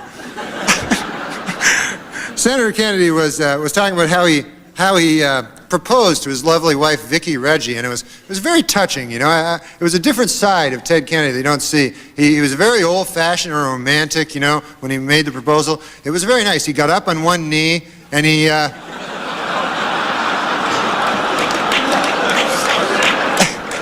It was nice, you know. We're joined by the talented trio called the Lonely Island. Yeah, who you will know be what I on the call big. them? What do you call them? I call them Sandberg and the other couple of fellas. The Mind Squad is how Rolling Stone put it. The other two, Akiva and Yorma, thank you guys for joining us. Andy, Thanks for knowing our names. Yeah, no, I read the card. You guys ever been to a thing like this? No. What do you think? Nothing like this. It feels so pro and real. Am I on TV? Am I on the internet? We don't know. Oh, you're on the computer. You're on a velvet couch. You're on a maroon velvet couch in the beating hot sun. Hey, can I ask a serious question? I mean, fuck all these jokes. like when you name yourselves, right? Yeah. Do you ever have fucking moments of regret later because it's permanent, almost like a tattoo? Absolutely. Yeah, the Lonely Island, I was outvoted. Oh, you were? Yeah. What were the other runner-up names? Our first album was called Incredibad, and I wanted that to be the name of the band. But we would have had regrets about that too, though. Probably. Let's be honest. There's no winning when you're a comedy troupe. Right. Does that happen a lot? It all Like, sucks. You're a troop. Who comes up with the ideas, or do you guys fight a lot over ideas, or how does that work? It's a democratic process. Yeah. 2 out of 3 always. 2 2 out out of of 3 3 wins. Yeah. Who's always getting left out? Someone's always mad. It's whoever's not in town. Got it. How do you guys feel in your bodies? Do you feel healthy and strong? Absolutely not. I could be eating better. Yeah. Yeah, digestion could be going better. Yeah. I feel like that about Hey, myself. enough of these fucking jokes. Can I ask one more serious question? Hit me with a real one, Norm. A real one. Sandberg, when you went to SNL, Yeah. you went different than anybody else because you were already a fucking big hit, right? I don't think so. Is that true? We were definitely not a big hit. No. Oh, Saturday Night Live made you guys a big hit? Yeah, I mean, we had a small internet following. Oh, so the computer doesn't really work to make you a big hit? I mean, that was like 17 years ago, right? How long ago was that? It was a while ago. It's changed now. Yeah, yeah. So when you started Incredibad / The Lonely Island. Yeah, The Lonely Island. What's the significance of that name, though? That's what really I wanted to ask. The Lonely Island. You think of all islands as kind of lonely. Do you really want to hear the story? Yes, please. I do We could do a too. real short version, which is just basically was what we called the apartment we lived on Olympic with all the traffic. It was a sarcastic name from a sarcastic Tennessee Williams style sketch we did about the apartment. Akiva wrote a one-act play. God damn, I wish I had a time machine. To see that action. Yeah, no, to take back my question. Thought you were going to say to murder Hitler. I would not. You know, people always fucking want to murder Hitler with their time machine, right? But then I feel if I got back there, I'd be afraid of falling under the spell of his fucking beautiful eyes. It's true. And oratory. And he then, locked in the gaze. yeah, and then I join the fucking party, That's knowing his me. thing. He gives you his full attention. You're like, whoa, All wait right. a minute. Maybe there's Norm, something I to mean- this guy. No, but before you ask another serious Believe question, it or we not, gotta they're move telling on. us to wrap it up. I don't exactly I don't know want to. why you Wrap guys. it what? This was fun for everyone. It's the For the Lonely record, Island, guys. I would have killed Hitler. So thanks, gentlemen. Can I just clarify? if I did go back in time to kill Hitler, I would do it. Yeah, yeah. I wouldn't get That's lost the- in that's his the front eyes door and then choice. bail. Yeah. Just so I don't get like hit from all the like I know, all that. defamation Yeah, leads. no, Yeah. you would end it. Yeah. Pro. Listen, Okay. man, I'm sorry We about gotta wrap it up. I'm sorry It's about over. bringing up Hitler. You really brought this live show to a new This is low. the first one, right? This is your first interview? It's just gonna get worse from This is here. the first time I've ever been interviewed a Just man. sign If you of can bring things to Hitler come. into all of them, they're going to ask you back for sure, which is I know what you want. That's what we're all hoping for. Okay, tell him to go now. Or you could just be Hey, dressed I as love Hitler. you guys, man. Rock tonight. Jonathan Schmitz, the Jenny Jones guest who killed his secret gay admirer because of his fear and hatred of homosexuality, has been sentenced to 25 years in prison. Well, I guess that plan backfired, huh?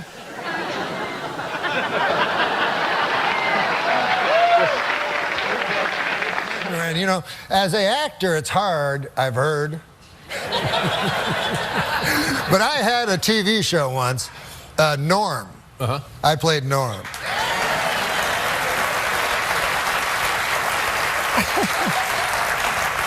That was the one time I was not funny. No, it was a fine show. But we had a great actor on it, and his name was Jack Warden. You remember Jack Warden? Of course I remember Jack My Warden. God. Yeah, great actor. You remember them? They have a picture of Jack. They have a picture of Jack Warden. There he is. You guys remember Jack Warden? Likable. A Broadway star, too. He was. He was on Broadway. He told me he was in the Man in the Glass booth where he had to go an hour and a half, one single monologue. Now, I have him on my show, the Norm Show. I played Norm. And his memory's gone, and he didn't like it, you know, and it frustrated him. And I remember I was in the scene with him, so I had to remember all my lines just in case he got his right. So it was really hard on me as well. Yeah, it could take a toll on you. Yeah, Sure. so I remember the first line he had, we're watching a hockey game. He's a tough old guy, playing a tough old guy. And he was like, his line was supposed to be, I'll tell you, Normie, hockey's no good anymore, not since they put in their helmets. That was the line, right? So he looks over at me and just blank eyes. So I know he don't got nothing. But he's trying to use his acting skills, you know, so he looks at me and goes, Nami, Nami, Nami. And you could see what he remembered through what he said. Like, because he said it at this exact moment. He'd go like, Nami, Nami, Nami. Hockey, Nami.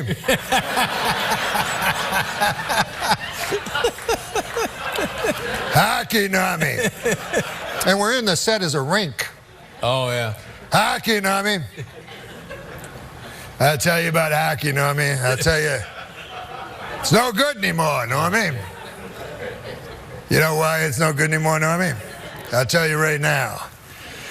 Normie, Normie, Normie. That was cut. Take two.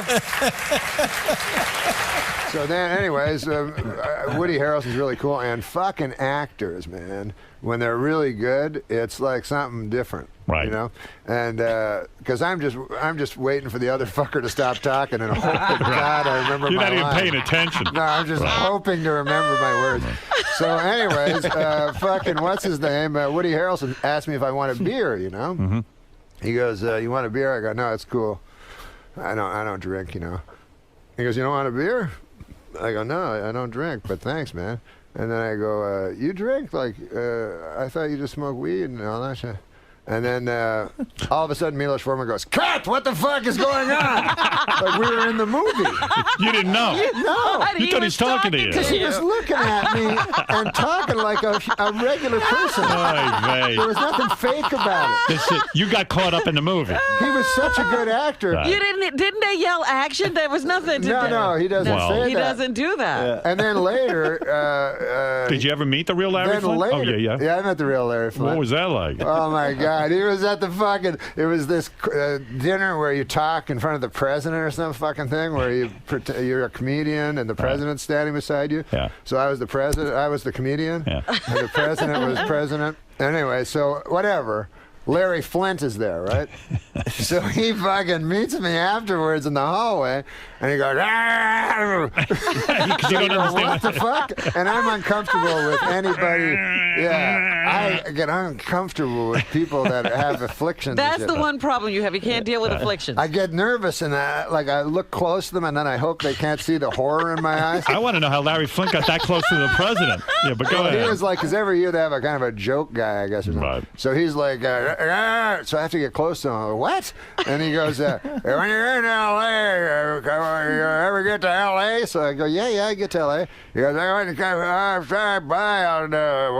take care of you.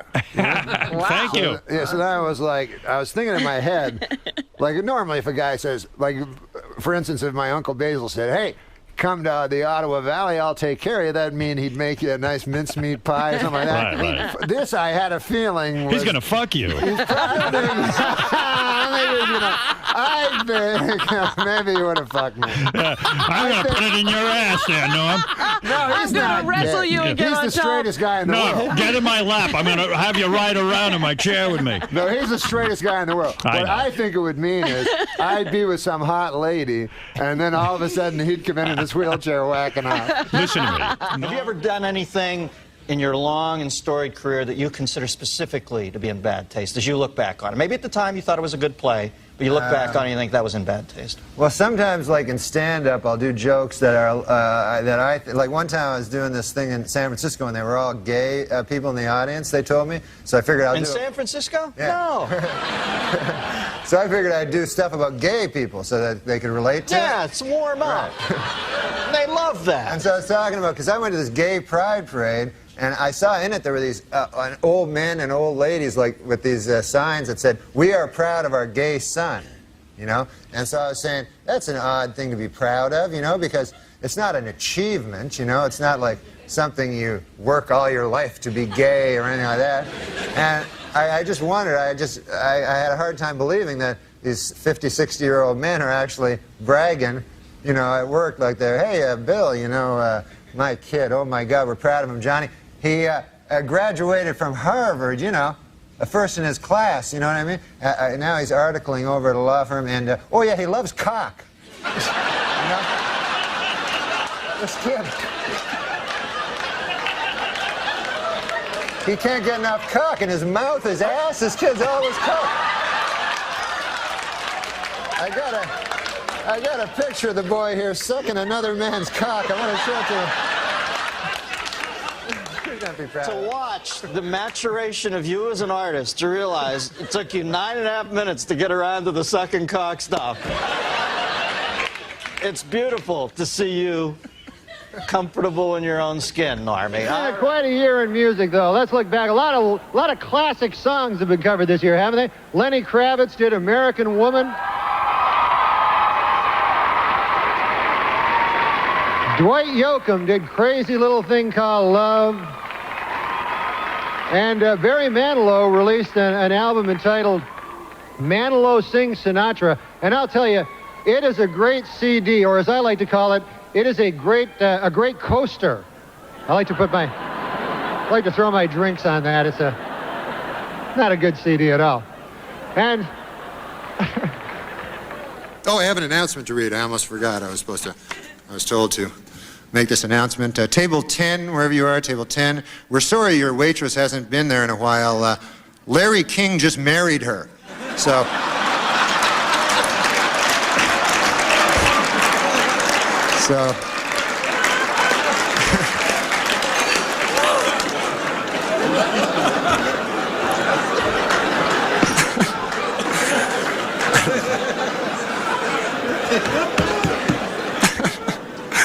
I have to say, though, you know, this is an incredible thing for me. You know, I'm just a punk, you know, and yet here I am, you know, I can't believe I'm speaking in a room. I'm standing in a room here with the most powerful man in the country, Alan Greenspan, you know, and it's a little amazing to me. It's a little, you know.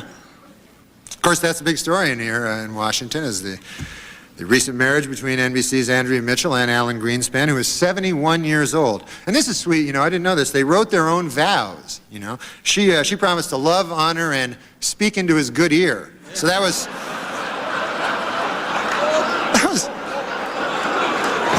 kind of sweet, you know?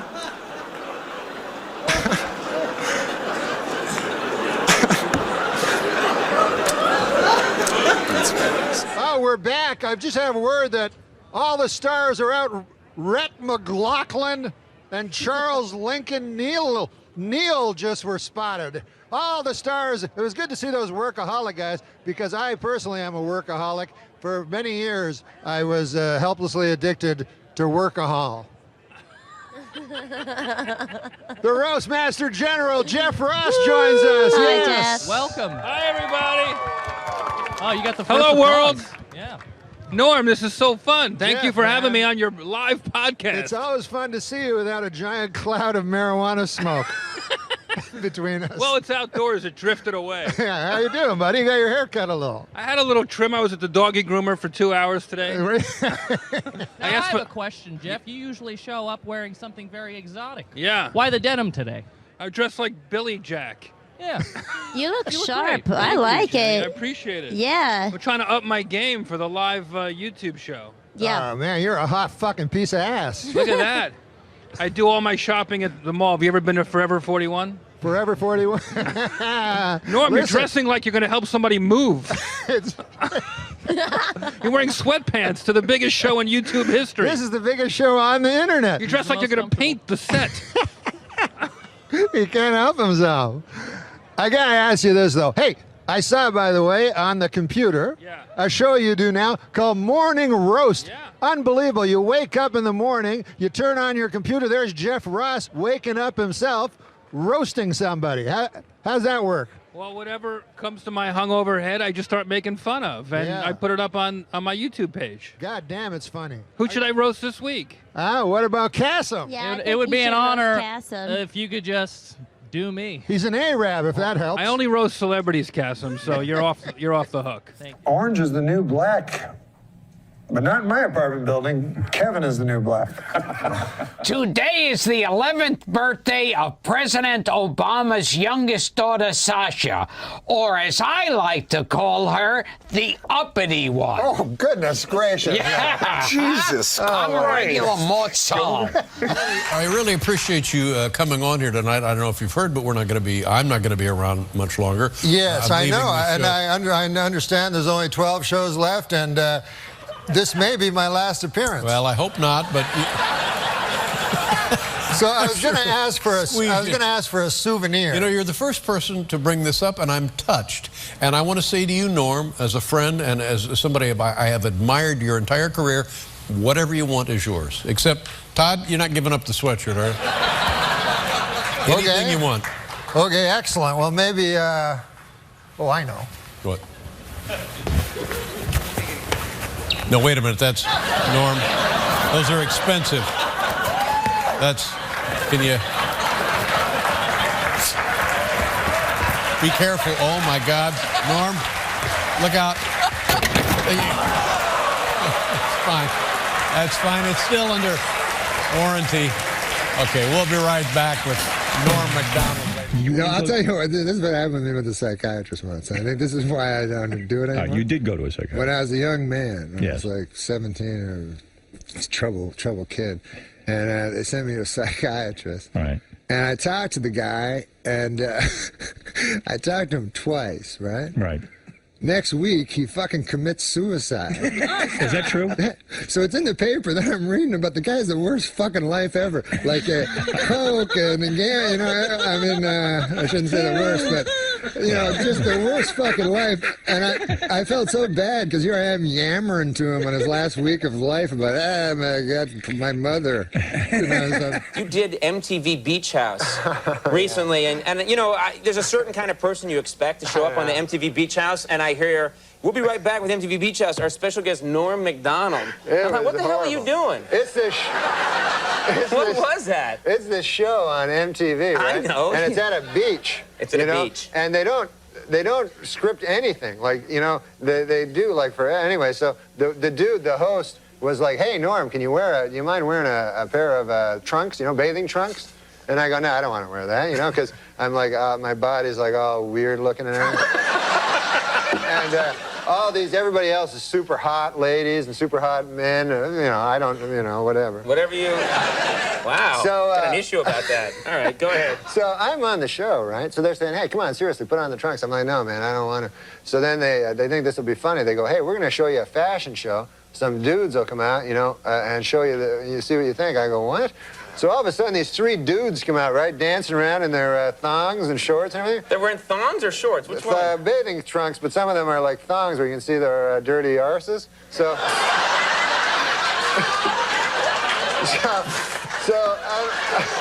So I'm like watching it, you know, and I'm like, oh, it's like man. Chaucer. Yeah, go ahead. So I'm like, oh, I guess it is. Okay, go Old ahead. English. So I said, you know, oh, yeah, no, I'm pretending to go, oh, yeah, that's funny, right? And you do a lot of that at MTV, yeah. So then the guy, the host, he goes to this one guy who was very, very, very gay. He goes, what? How do you know that? No, I mean, you had a sign? Yeah, he looked very, very gay. He says to this dude, he says, hey, I'll give you $20 if you lap dance on Norm. You know what I mean? Right. All of a sudden, this dude like, hey, $20. I guess he didn't have much money. Starts running towards me, right? So I look up. Here's this nude, almost nude dude running towards me, right? So I think in my head, okay, man, pretty soon the guy's going to be writhing around on my lap with his ass, you know? And I don't want that on TV, you know, forever. No, it's okay to talk about it, but you don't want to see it. Right. They videotape that, and it's there forever. So, meanwhile, what can I do? You know, you can't hit a guy because it looks bad. You know what I mean? You know?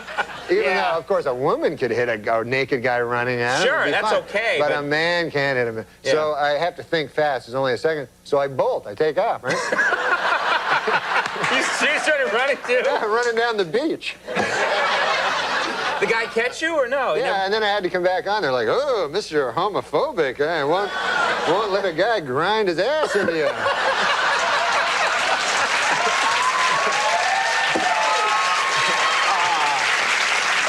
This is the section of the show where we do jokes, because a lot of the people we get on, they don't have natural wit like you.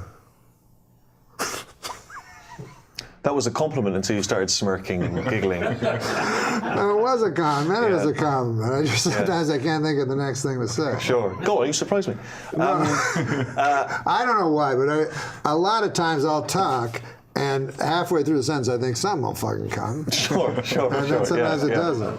Can I ask you a serious question? Because I, admire you greatly as a stand-up comedian. Yeah. How do you work your stand-up comedy? Do you go up there and just ad-lib until something makes sense, like you've just said, until something hits? I don't mean this. I'm not being facetious. I'm genuinely you intrigued. actually really want to Or do you work it out before? I'm always intrigued. I have I have a fantastic punchline.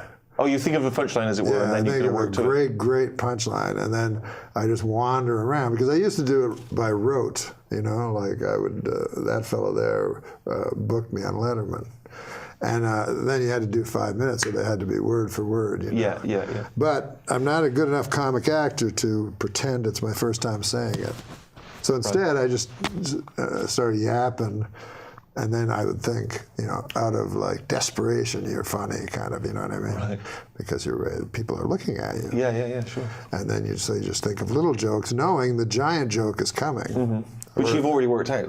Yeah, that's there. Okay, that's in the can. I'm just circling it like the satellite, the moon is circling this whirling cinder we call Earth. Yeah.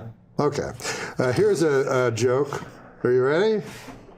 Yeah. Okay, you can just I read it? Yeah, you can read it right into the camera. That tree right there is... I had an uncle, mean guy. He was a prize fighter. He once broke both his hands in a fight against a washer-dryer that he got on The Price is Right. What? Why The Price is Right? He was a prize fighter and he won it on The Price is Right. He won the prize. A prize fighter. Yeah, and he won the prize, and then he had a fight against it, which was washer-dryer. God damn, there's more layers. Let me explain why that's funny. Fucking MC Etcher, right? That? Here's one. What's that joke say? Wait, where? I like that as a put down in a club. What is it? When you come out there, did MC Etcher come up with that? Here's the fuck is his name? It's Adam Egret. Adam Egret. It's Egret. When I was a... Don't ignore him. What happened? He's looking at you. Oh, hey, I don't know if you knew this, but when I was a child, my parents told me my uncle was sleeping with the fishes, which at the time I assumed meant he bought a waterbed. Then I found out he had been killed and his body buried at sea. God. Yeah. Oh, my God almighty. Is that in parentheses? My father, this is all about relatives. My father was recently diagnosed with shingles, which is a terrible sickness that usually only affects roofs. All right. Yeah. But I tell you what does hurt the elderly. Gypsies, black gypsies. What? Yeah, they show up, they go up on your roof, they say, we got lots of work to do on the roof. Roof's no good. The old lady says, all right, how long will it be? I don't know. They get up there and they eat their little sandwiches, the crust is cut off and it's in a triangle with a toothpick in there and yellow cellophane and red cellophane. Have you got the big punchline you're working towards, or? I think Black Gypsies was the punchline. Hotel Rwanda. You remember that? Geez, you remember that movie? Yeah. Well, there's a thing about Hotel Rwanda. I've noticed that Hotel Rwanda has a great score on Rotten Tomatoes, but their Yelp reviews are terrible. Growing up, I had a dog with an eating disorder. He wouldn't eat any of my homework. All right. I'd like to take this moment to say I endorse podiums. That's a product I can stand behind. No, but I will tell you this. I one time worked for Otis Elevator. I don't know if you know who they are. Who? Otis Elevators. They make elevators. Okay. It's a company. And they wanted me to come up with a slogan. I thought I had a great one. Otis Elevators, they never let you down. But wait, what's this say? I don't want to give you bad ones. Oh, this is a pretty good one. I don't know if this is a British expression or not at the end up there. You can peruse through it. Peruse means read fast. I feel like I'm going to offend someone. I don't understand this. No. Oh, you don't understand it. I don't understand the joke. It's not insulting to any minorities or anything like that. You sure? Yes, I'm absolutely certain. Who knows at this point? I don't understand why LA is struggling to provide better public transportation when my neighbor Rich offers free mustache rides every night. That's not, right? I don't understand why. That's a heterosexual man. He has a mustache. Right. And he's inviting ladies to sit on his ride face. on. Okay. No, it's a mustache ride? Is that what it is? Yeah. Yeah. Free mustache rides. Yeah. So guys will wear t-shirts. Say free mustash rides. I wonder why that never made it across the pond. I wonder why that's not a thing there. It's like it got to customs and they went, no, we're not. That's not going to work for us. God damn! You imagine how fucking hard you could destroy with that joke. Yeah, you're right. Yeah. A young Zika mosquito. Oh God, topical. Torn from today's headlines. Went out flying for the first time in his life. When it came back, his father asked, "How was it out there? How'd you feel?" The young Zika mosquito replied, "It was great, Daddy. Everyone was clapping for me." Ah. The father replied, "No one was clapping hands for you. Why, everyone wants to kill you. The more they clapped, the more chances that you were going to die." Lesson. In life, not all the people who celebrate you are well-wishers. Oh, well, that turned into a little philosophical lesson, didn't it? And I felt like that was an age-old mosquito parable that if someone's inserted Zika into to make it seem like this show is up to date. I agree with you. Here's an interesting one. Adam Egret, who is, by the way, I'll just remind you, he's over here. That's him. Yeah. It's a joke, an Adam Egret joke. How do you say the name? Adam Egret. Egret. Spelt differently. Like the bird. That's Egret. Do you know what Adam Egret has in common with a guitar player? Adam Egret has in common with a guitar player. No, I don't know. They both love fingering minors. Now, okay, come on now. Come on now. Come on now. Okay. Well, now, I know you're a political fella, but you have no dog in the hunt in this race. But you don't know, so you just know what you hear. What? Like endorsements. He'll listen to endorsements. It'll all become It's so clear. complicated, this. Hillary has the support of the Orlando terrorist Hillary has dad. the support of the Orlando terrorist dad has come out in favor of Hillary. Trump has the support of white supremacist White supremacists, David Duke comes out in favor I can't decide who I like best until the Zika virus weighs in. What? All these bad people are endorsing both. A lot of Zika virus jokes. It's very much clearly a hot potato topic on Norm's writing stuff. I don't know what that means. No, don't read it. Don't read it. Don't read it. It's there the whole time, man. Playboy magazine has done away with the nude photo layouts altogether. In other words, they've eliminated ladies in the altogether altogether. Oh man, that's a sort of radio DJ joke, I feel. The way you know what I mean? We have to your deliver voice, that, right? delivered it. In other words, amazing. they've eliminated ladies in the altogether altogether. Here's Taylor Swift. Hey, by the way, I've noticed the term adult toy always refers to something you can shove up your asshole, and never like a big race car, like for a grown-up. Another good observation. Yeah. I could sell that to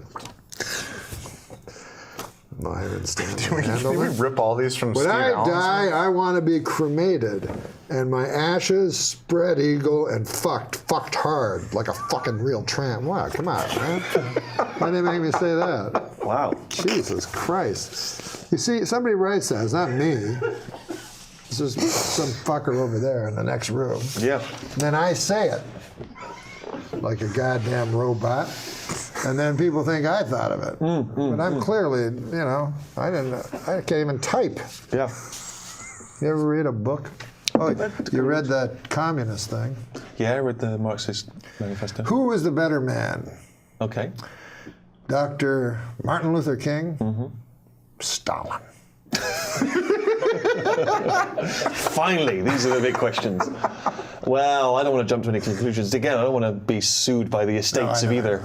But I'm going to go for MLK. You know history. I know a little history. And I know you're very good friends with David Irving, the author, who he reads constantly. Yeah, I'm not friends with David Irving. Do you know that he, though, is a revisionist?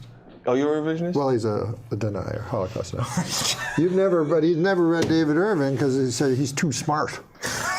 And I tell him, well, David Irving would be your biggest ally, you know what I mean, instead of these morons. You knew David Irving instantly when I said it, as if you're his best friend.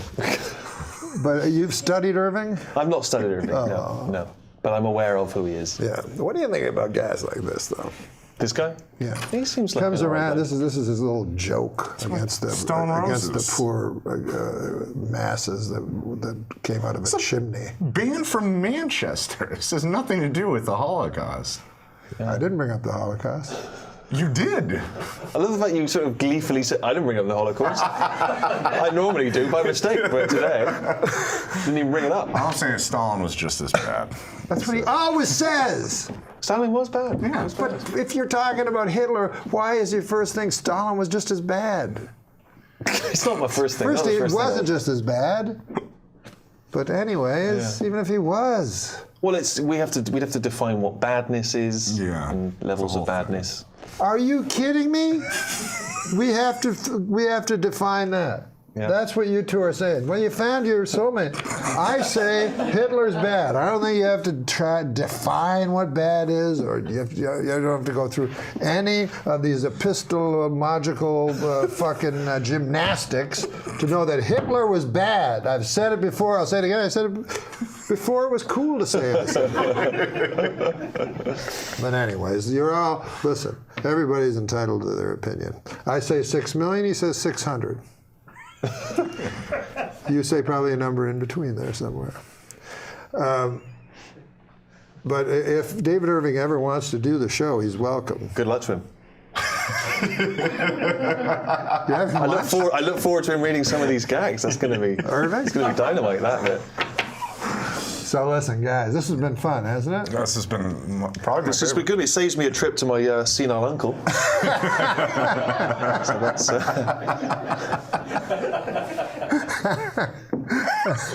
I lived down the hall from a woman who had Alzheimer's, and her son just stopped visiting her, and she took the notion that I was her son. This was when I was a young man.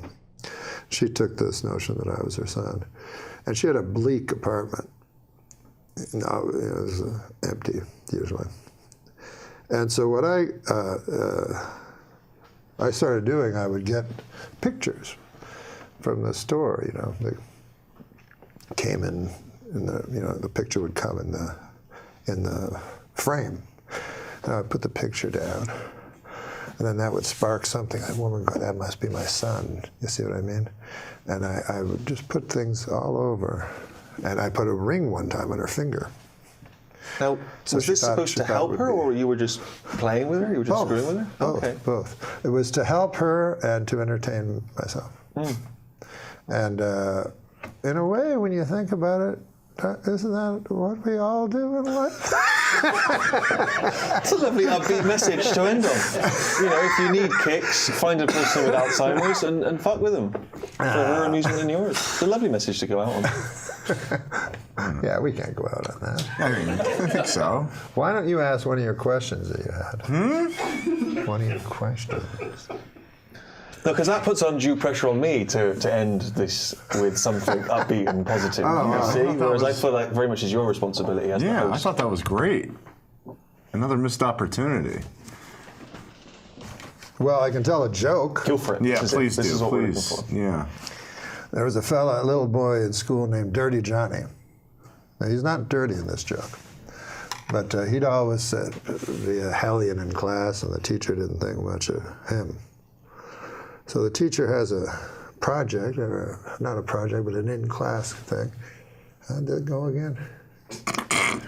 She says, now, this is what you're going to do here, class. I want you to stand up. I want you to stand up and tell the class what a story from your life. And then afterwards say the moral to that story. So a girl puts up her hand. Yes, Becky, what's your story? So Becky stands up. She goes, my dad works for the hatchery here in town. And what happens was he got about 15 eggs. And he put them all in one basket, all in the same basket. So he put all his eggs in one basket. And he put it on the horse and buggy and drove back home. And by God, Becky says the bouncing and all the eggs broke. Well, that's a good story, the teacher says, but what would the moral be to that? Becky says, well, the moral is, don't put all your eggs into one basket. But goddamn, says the teacher, that's a good one. Anybody else? Marjorie puts up her hand. Marjorie, what's your story? She says, well, my dad works for the hatchery, as most, all of us. Thank God for the hatchery. She says, or we'd all be lost. But anyways, my dad knows that eggs become chickens. And so he was counting his chickens, and he added in the eggs, you see. And then he put them on a horse and buggy to go to town, and they all broke. Well, what's the lesson to that? The teacher says she can't understand. And she says, well, don't count your chickens before they hatch out of an egg. So the teacher says, that's a great one, too. Anybody else?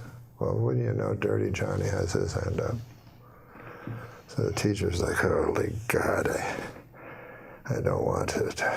But on the other hand, I made an oath to every child, should I suppose I gotta.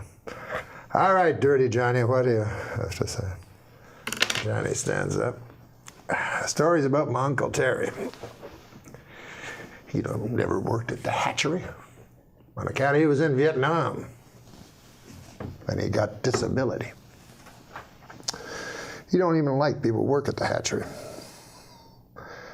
But the story happened far from these shores, in a little town called Da Nang. Terry was not well liked. His whole troop left him, abandoned. And he woke up in the weeds, and all they left him with was 3 bottles of Jack Daniels, some weapons. Terry stood up and downed 1 bottle right away. Said, if I'm going out, I'm going out. And he took his Kalashnikov and a couple of Glocks and his 2 bottles, and away he went. He found a town. And he didn't know if it was Charlie or if it was one he was sent to protect. But all he knew was he had hate in his gut. So he started firing. And he fired the Kalashnikov with an arcing kind of, like a farmer would with hay, with a scythe. And sure enough, the men fell like hay before him. And then the women, and by God, I'm ashamed to say it, but then the children. And finally, all was left was Uncle Terry standing in the mud and the blood and the glory. And he touched his pants, and it was wet, and he said he was ashamed. He felt shame, Uncle Terry, for he'd pissed himself. Well, he touched it again. It was not urine at all, but ejaculate. And Uncle Terry felt pride where shame once was. And the teacher's like, good Christ, what kind of a story is that? What the hell is the moral to that?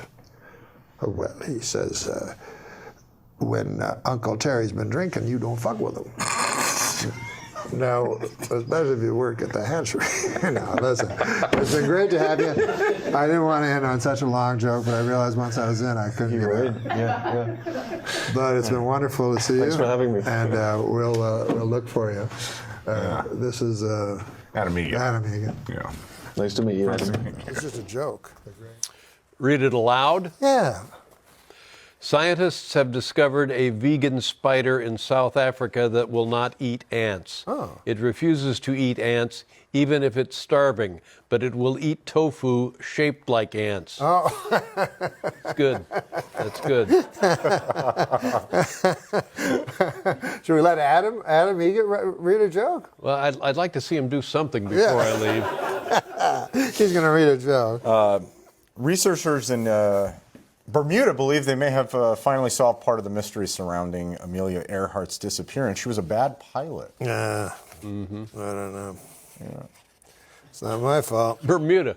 She didn't go down anywhere near Bermuda. Do your goddamn research, Egot. Now, what about this one? Oh, here's a great joke. Dave, this is a perfect Dave Letterman joke. Well, you got to say it louder than that. I'm because of what just happened. I've decided to pre-read.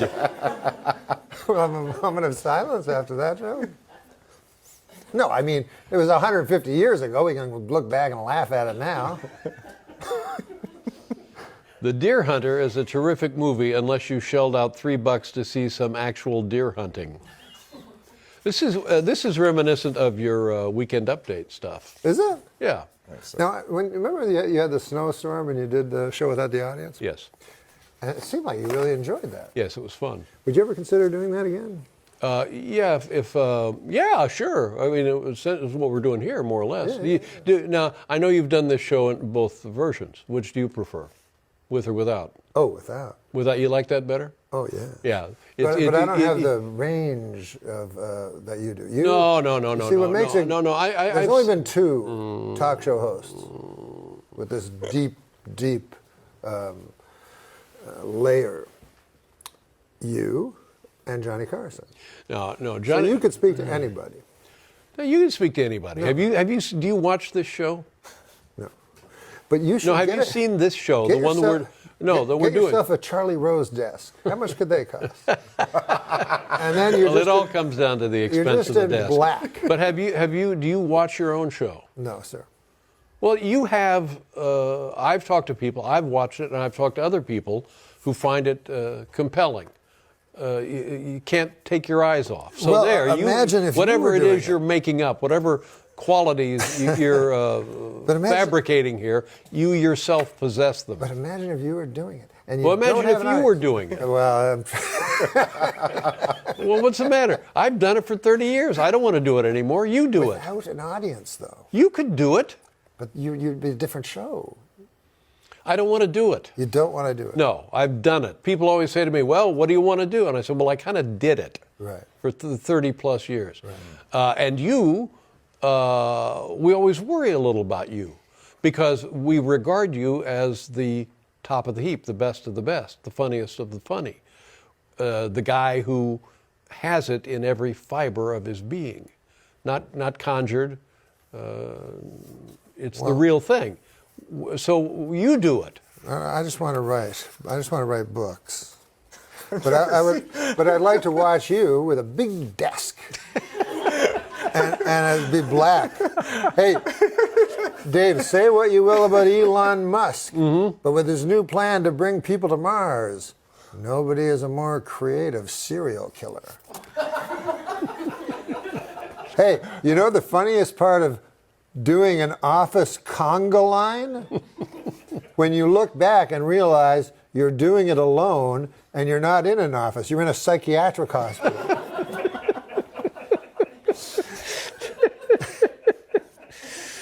How many years did you do Update? Here's a George Miller joke. How many years did you do Update? I want to say 15. What's that one say? Oh, here you go. Yeah, yeah. I heard that when Beethoven was 16, he wrote his first symphony. This is the kind of guy who makes you realize that what an utter sham your life has been. When I was 16, I was in a McDonald's saying, "You want lids on these?" Now, what a perfect choice, huh? Yep. Yeah. I mean, maybe the idea is generic, but the word choices. Yeah. It's beautiful. Oh, here's one for you. Oh, great. It's a George Miller joke. I went to one of these fancy restaurants. Boy, they really specialize with all these fancy waiters. They have the butter they waiter specialize. Who gives you they butter. specialize. The waiters, they specialize. That's right. I don't think they're fancy. I think they specialize. You have the butter waiter, he brings out the butter. Yeah. You have the water waiter, brings out the water. Yeah. You have the what is The it? head waiter. Coffee waiter, yeah. Yeah. And then what else? And then the head waiter. Now, they're very specialized at these places. This is not a George Miller joke, but it's more of just a whimsical observation. A surname you don't hear much anymore, Flintstone. I was the George Miller joke that. I remember the first time I saw George Miller on stage, and he was talking about how he was in school. He wasn't very popular, and they would play post office.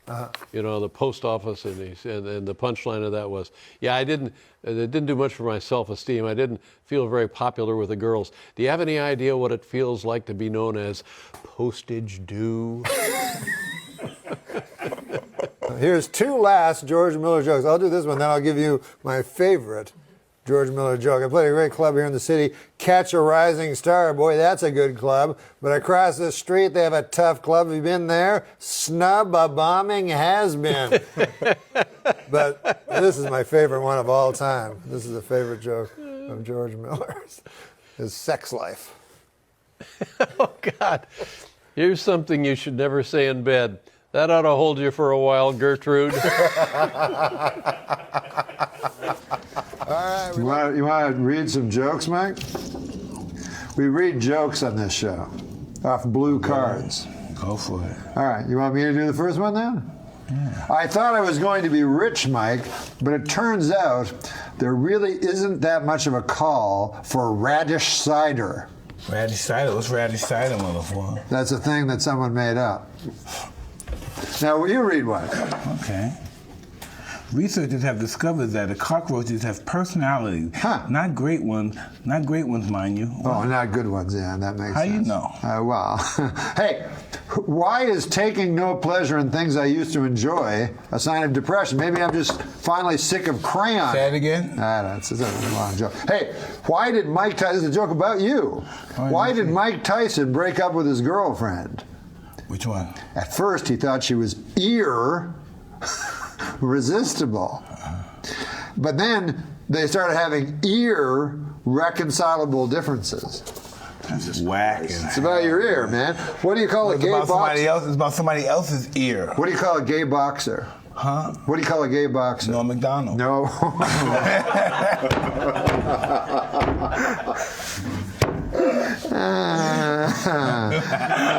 That was funny. That was funny. That was funny. That was funny. No, that was funny. No, listen. Come on, no. Hey, what about read that one? Read that one. Sherry Shepherd is worried her ex-husband will release new photos of her. So am I. I'm not worried. Sherry Shepherd is fine. She's a fine woman. I don't know who. Fine, sexy, Yeah, I don't know who wrote that devilish, joke. ravaged black woman that I live. Yeah, you like that?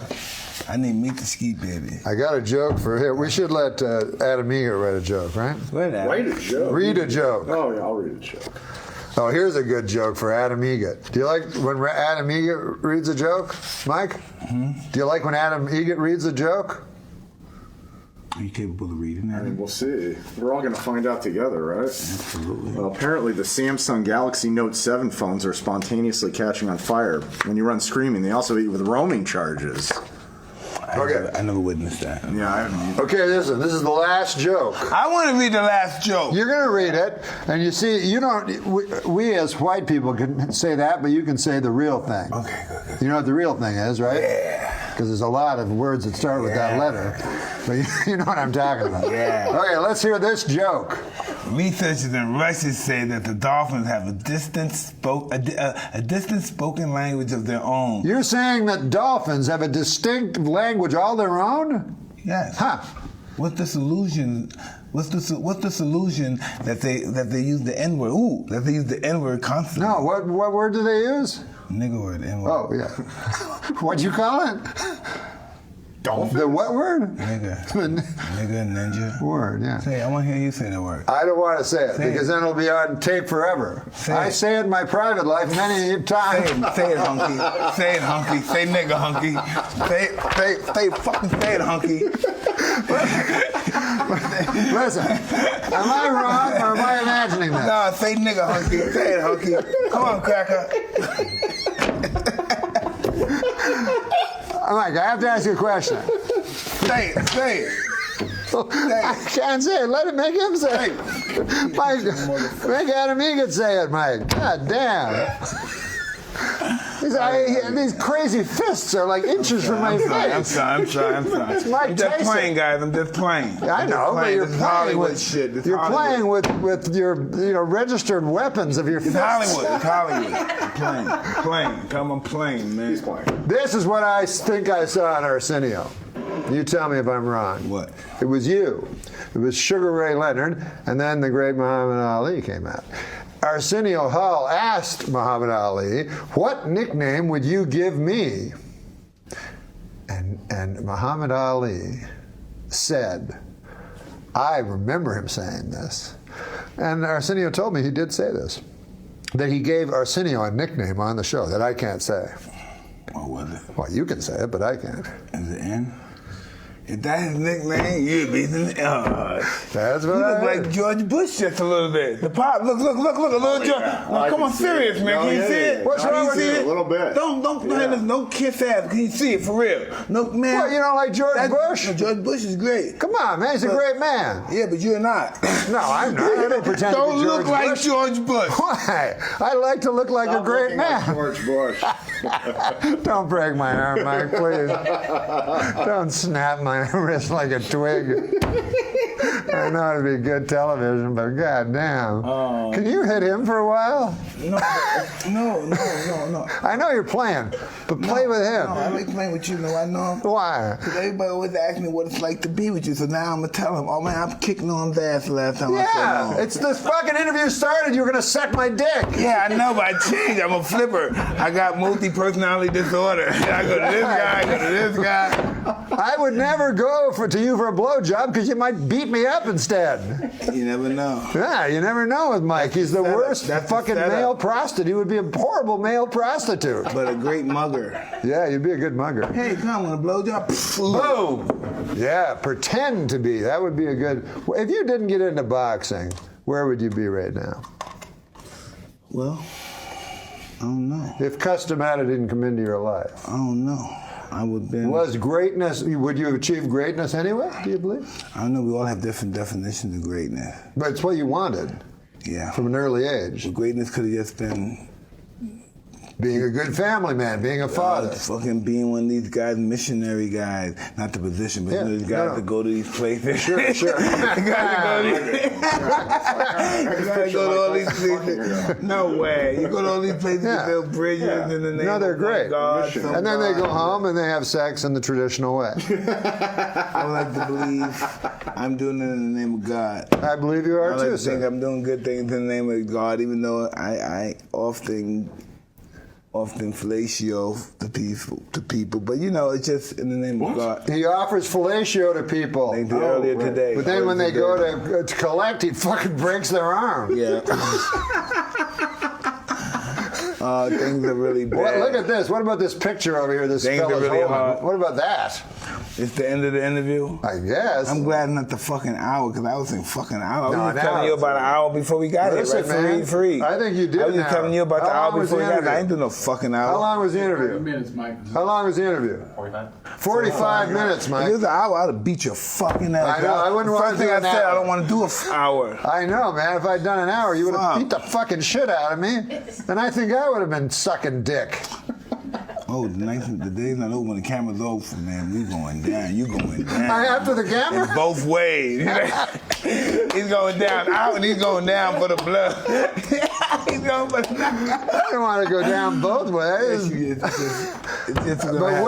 But if I go down, if you beat me up, then you got to let me do the blowjob first. Because if you beat me up, I won't be able to do it. Yeah, fuck. I'll be like, Forgot that. you don't want it. We got that. You don't want that. God damn. Then we're going to have to get Orlando Cruz, right? I thought his name. Yes, Yeah, no, what was the joke?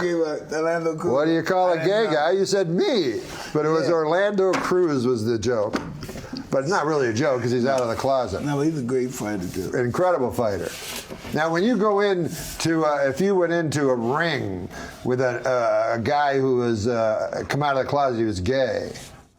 Would you use that against him? Would you start calling him names in the ring? No, you wouldn't. No, what, before the fight? No, during the fight. Oh, no. Oh, you don't talk? You don't trash talk? Oh, no, I don't got time to talk. Okay. I don't have time to talk. Yeah, We got to fight. We got to fight. Do you hear other guys talking to you? Oh, yeah. And that triggers you to go harder? Or you ignore it? I'm not angry.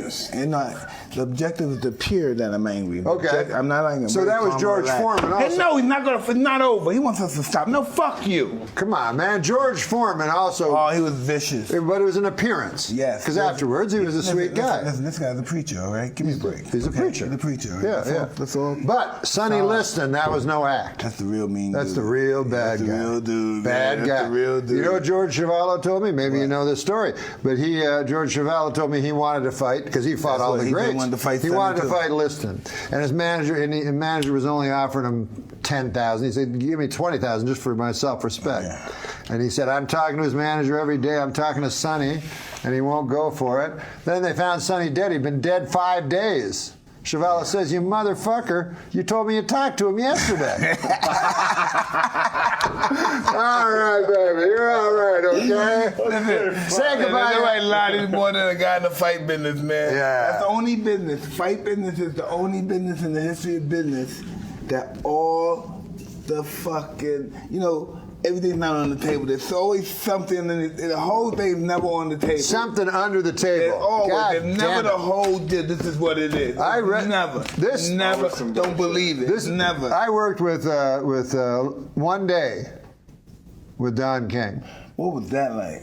He was like a viper. It was. I went in a room with him. He was a scary motherfucker. With 4 Nation of Islam guys around him, not smiling, only in America, none of that shit. Just looking at me with rings and shit. And I'm gonna tell you this right now, from my experience with Don King.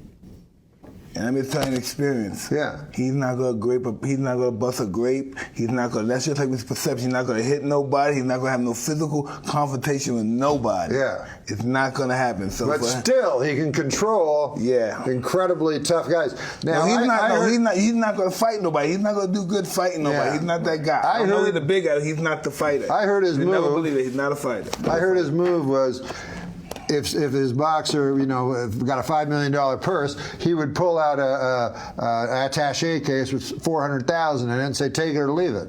And the guy would take it. No, that's during Reconstruction times. He wouldn't do that now. Reconstruction? He wouldn't do that now. That's how you did the Peter Jackson, those guys. Back in Peter Jackson, yeah. You do know a lot of boxing, huh? You're a history guy, huh? A little bit, yeah. You know that's well, I like the older guys, Yeah. Fitzsimmons. Yeah, I went to his gravesite. Oh, you did? Oh, wow. He's buried right next to Jack Johnson. They were friends. They were friends? I did not know that. Yeah, they fought too, but they were friends. Fitzsimmons was a different kind of guy. He's from Australia. He's very conservative, kind of Republican. Tall guy. Yeah, very conservative. Didn't tolerate nothing. You couldn't talk disrespectful. But not racist. No, he wasn't. He didn't appear to be. He said, if you lay your hands on me, I will murder you. He talks like that. Yeah, you lay your hands on me, I will murder you. And who did they bring back? James Jeffries. That was Jeffries was, he was a great fighter. Yeah, Jeffries was one of those guys that talk about it's the mean. Yeah, he was one of them mean fucking guys. Really tough. Yeah. But they brought him back to fight Johnson. He was an old man. He was old, washed up. But no, listen, he was remarkable to get into shape that quick. Right, yeah. Handball and boxing. Well, how old? He must have been 40 or no, he was maybe 38, 39, something like that. But he got in shape. Well, 40 is pretty close. He got in shape, man. Yeah. Imagine that. Coming out of retirement to fight Jack Johnson? 5 years. Jesus Christ. 5 years of retirement, doing nothing. He got fat, gained 300 pounds. And what about Jack Johnson? That guy was a big motherfucker, right? He wasn't that big for the time he was. He was only 6'1.5" and 198 pounds. But for the time, that wasn't big. So when he lost to Jeff Willard was 6'6", 245. That was a giant of a man. Wow.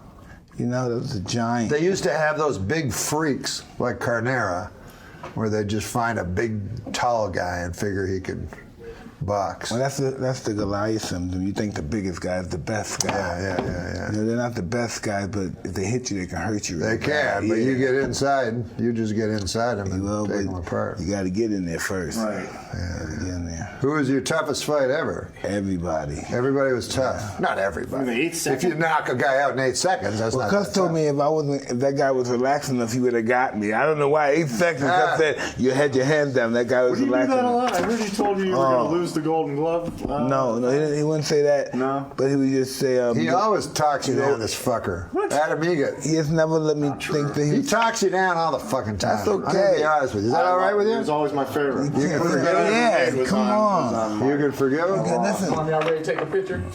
Picture, yeah, baby. I forget people that talk me down. Yeah. I love the fact that they talk about me good or bad, Oh, that's great. Talk about me. Because the equilibrium in the universe, he talks you down, I talk you up. So I got a balance between Yeah, that. baby. Okay. Yeah, you got love. Everybody. You got love for me and disdain from him, but you still shake his hand, man. Yeah, because you know forgiveness. Let's take a for the picture, universe. baby. I got love The for the great universe. Mike Tyson. There's love for the universe, people. With your camera, that say love for the universe. We're going to take a picture live on TV. Love for the universe. The universe of people. That's beautiful. You should be a preacher, I tell you that, man. No, it's in the blood. It's in the blood. We're taking a picture, I'm the Muslim one. I'm the Muslim preacher. The Muslim preacher. Muslim preacher. You go all over the world. And preach the Islamic gospel. That's right, baby. Ready, Mike? The great Mike Tyson. Thank you for being here, sir. I appreciate it. Very, very nice to be here. It's an honor to meet you. Thank you. Yeah. Hey, we got some jokes. All right, but that's all right. But are these street jokes? No. So you wrote them? They're not. Someone wrote them. Some of them wrote that you know. Yeah, some people in this room. Okay, cool. Some people in this room. Thank you. I don't want to say who because in case the joke doesn't work. Okay, all right. So that's a strong joke. You can just read it. You don't have to read ahead if you don't want. There's nothing. No, I'll just read it then. Yeah. When you're single trying to attract a partner, it's important to project the qualities you desire, which I understand, but boy, oh boy, have I had to suck a lot of dick lately. That's sort of like a Bobby Lee joke. It is a lot like a Bobby Lee. All right. What about this one? This is for you. Yesterday I had a picture framed. Now it's doing time upstate for armed robbery. Oh my God. I like that one. That was a good one.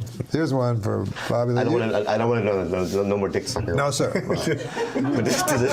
you diet sometimes? I know, but do you go on diets and stuff? Yeah, sometimes. Okay, so this is sort of a diet joke a little bit. I'm so sorry. Boy, was it hot outside today.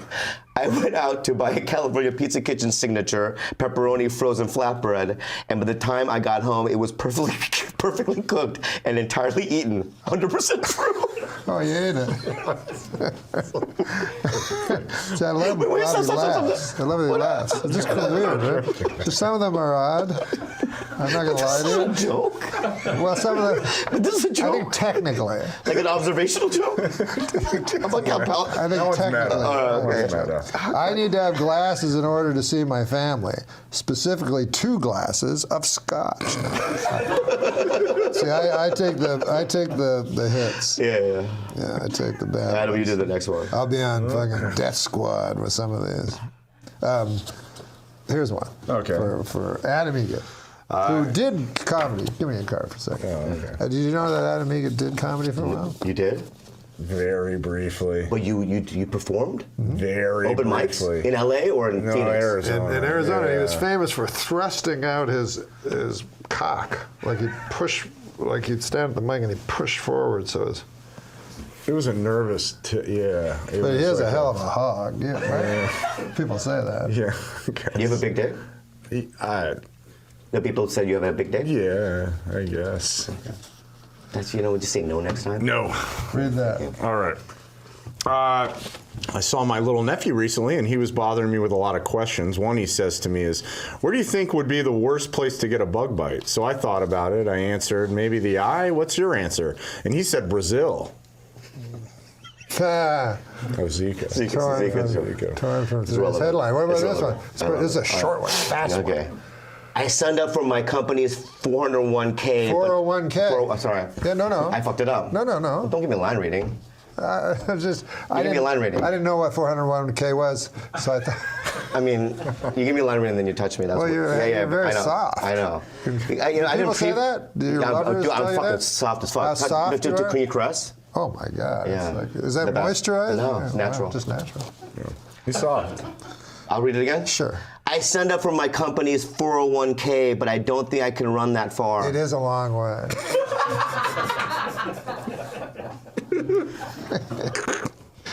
Wait, I gotta get one that's gonna make Bobby happy. I don't like when he scowls after that. I grew up poor, man. My mom used to cut my hair with a bowl. Did you ever see where they used to do that? Yeah. Which was bad enough, but then came dinner, and it was, she served a bowl of hair. That was him. Okay. You ever hear of steampunk? Yeah, I like it. Oh, you do? Yeah. Well, there's a joke for you.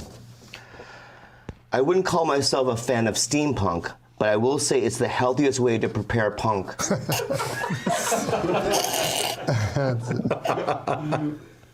I'd like to take a moment to address all the men listening. No, I should do this on the camera. No means no. And bacalao means cod. What? I guess it's a type of fish or something. Oh. I don't know. Oh, bacalao. If I was grading constellations, well, will you laugh if he does one? Okay. I'm going to give you a good one. Okay. If I were grading constellations, my review and description for Orion's belt would be just 3 stars. This is a thing we get once in a while. We ask for letters from people that have problems, and it's actually called Dear Bobby. So this one says, Dear Bobby, I am in love with 2 boys and don't know which one to marry. First, there's Andy. Are you thinking about this? Yeah, that's when you say, I'm listening. I'm in love with 2 boys and don't know which one to marry. One is Andy. First, there's Andy. He's sort of blonde and sells insurance. Mama likes him, which helps a lot. He's very reliable and seems anxious to get married. Then there's Tony. He's dark and sort of gives me the creeps, but they're awfully nice creeps. I don't know which one I like best. In the daytime, I like Andy, but I believe I like Tony better at night. Which one do you think would make the best husband for me? Andy or Tony? Okay, so we're just gonna have a time. Everything was going well until these jokes showed up. You know? Oh my God. How long is this? This show? Yeah. So how long I have all day. I have so all, far? I have all day. So far? But I just kind of want to know how long it is. It's over. Yeah, we were just discussing what is it? You just said well, we're we gonna just do have it. these jokes, and then I try to give you the best ones. So. Oh, like we're gonna read Yeah, all of jokes. us. Yeah. we'll tell you how to do Are it. they old-timey jokes? Are they classics? No, they're all written by guys in this room. But don't let that. Okay, go ahead. Where's my tree? This actually happened. Oh, do you know I asked Chris Elliott about the tree thing? Oh yeah, what happened? He made it up. No. You know, What? Chris Elliott would go, "Which tree is mine?" So we said something else because I thought it was an old time. It must be like a showbiz That's so term. great. Made it up. Okay, go ahead. I'm a gifted but self-taught composer, and my masterpiece is Toccata and Fugue in what I think is D minor. I don't understand. You said it so fast. I did say it fast, and I think some Now of these this words were is ripped right from today's headline. Did you know that Ringling Brothers Barnum and Bailey Circus closed today? Well, there's a joke already written. And do I read it? Yeah, just to the camera or to Adam. Or... After 146 years, Ringling Brothers has. After 146 years, Ringling Brothers has shut down. Sad news for circus fans, but great news for employers looking to snap up guys who know how to beat elephants with steel rods. Oh, Lord. I suddenly tried to do it like you would do it on the news at SNL. Ouch. Steel rods. I wonder if that really happens. I'm sure it happens. I'm sure that must happen.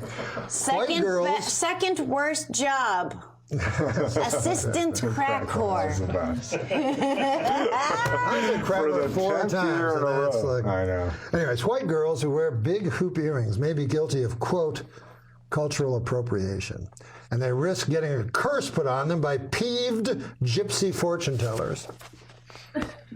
What's the joke part? That's the setup. There's a hidden insult, gyp, that people don't know. Yeah, gypsy. That one slipped through That slipped through the gypsy, cracks. It's okay, people don't know. I know. Well, once you know, you have to stop using it. I know. I find it offensive. I'm Jewish.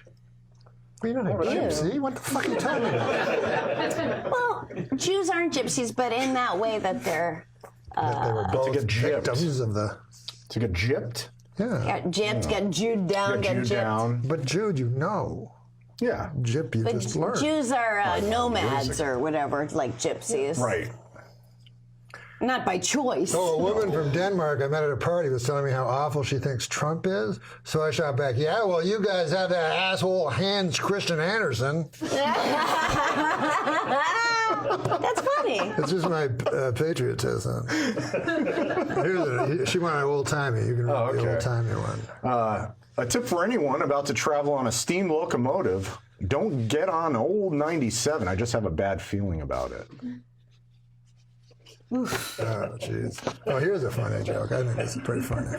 This is I mean, wouldn't it be fun if we just sat around like we've been doing? Or what is this? Is just a part of your show that you're like, this show needs structure. This is the segment this will be. I think a good job title for Jesus Christ would be visiting lecturer. I like that. That's brilliant.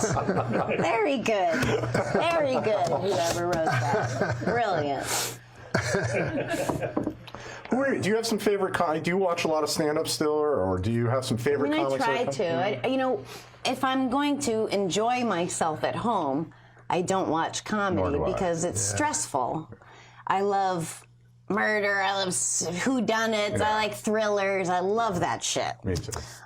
So it's a little bit like work, but I want to support my friends. That said, I want to be abreast of what's going on on the scene because otherwise I become one of those old comedian types. Right.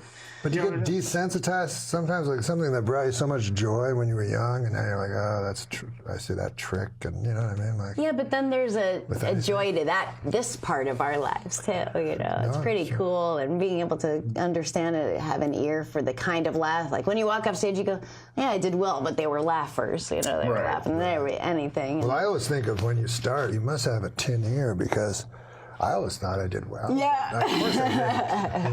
I think I would hear 4 people laugh and go, that's awesome. Like, You know, and people That's were great. yelling at Most me comics to will be leave. paying attention to the ones that aren't laughing. I think that's a more Well, then you jaded. That's quit. later. Yeah, later, I think much at first later. you need some sort of self-delusion. But there are a lot of great young comics, I think, right now. Me too. Is this the I love golden age Kate of comedy? Berlant. Oh, yeah. Kate Berlant, Beth Stelling, She's good. lots of really good ones. There's so many comedians. Yeah, there's too many. It's pretty cool, though. What do you think of the? Your specials are always great. I heard a word But on the how street is many- yours is the best. Oh no! Fucking, I'm not kidding. Everyone says out of all these huge superstar comics having their specials this month, everyone says Norm's is maybe this mind month. blowing. That's really nice. But I think Louis is the best so far. I gotta still see But it. yours is coming out, and so that'll be a great, astonishing one, as always. But When is your coming It out? takes The a little 30th. while to get a special, right? And Tuesday. do you think maybe some of the guys are pushing it too hard? Like, Yeah. because I think don't of know. I Pryor- never here's Pryor. think about my next special or Right. anything. I just think of it as I put my nose back to the grindstone and I'm a Yeah. comic. Yeah. And then if somebody goes, "You want to do a special?" I go, "Oh." And then I go, "Oh yeah, maybe I do." I mean, it's 10 years between my first two specials just because it didn't occur to me. Right. Well, you're doing other shows. Well, look at Pryor. He only did 3, and his third one wasn't even that good. You know, and he's the best ever. So, if he doesn't have that much to say, you know what I mean? Then what do we have to say? You know, do you really have 25 hours of stuff? I don't have an answer for that. Remember when HBO was around, you couldn't get a special because they had deals with guys. Dennis Miller, 1 a year. Rich We had the Jane, young 1 a year. comedian special. Were you on a young comedian special? No, Really? I really wish I was. Were you on one? Mm-mm. You just missed it, I think. It was before me. Fred, they should do that again. You started so young. Daniel was just saying that. Fred Stoller he's doing a documentary on the guys that were with him on his young comedian special. Who Was that Drake Sazer, Yes. David Spade, Rob Schneider, Judd Apatow? Not Judd Apatow, no. Oh. 2 other. What's her name? Jan Karam? Oh, Jan Karam. Yeah. Oh, I remember watching She that. was fantastic. How do you do this? That was the funniest shit. Exercises. And then fucking Carson's getting all horny at the desk. I'm like, She's great. how does she not destroy? The other one was Warren Thomas. Oh, may So he there rest was in peace. there was a suicide, a death from AIDS, Fred Stoller.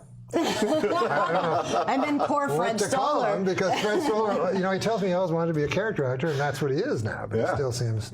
Yeah, that's true. I can't pick him at all. Like, I remember guys would get successful. I go, huh, what? You know? But it is funny, like, there are people who are, like, persistent in a way I would fucking never be, even if it meant not going as far, you know. But it's disgusting. I think it's so sweaty and gross. You mean like so telling disgusting. people you're good? Or just like something networking, Yes. you know, like that kind of thing. It's fucking Climbers, gross. Palmers. Yeah. But there are people they get successful that way. They should. But A it lot of them doesn't do. mean, you know, then I see young comics, they go, I'm going to bang on every door, call everyone I know, go up and say stuff and push to get on people's shows because that's what I heard so-and-so did and that's what you have to do. And I go, no, you don't have to do it. You can just be like cool. You know? No, I don't Wait know. for people to talk about that you're funny. I don't know if you were on exactly a right. show this year. I was when because me and Jay Moore and Sarah came together. But anyways, Jay Moore. We were hired on Saturday was- Night Live at the same time. That's ironic. yeah. So Jay Moore had read this book. About The Saturday night Night. he read it, when he threw the phone. Yeah, go on, sorry. I'm sorry.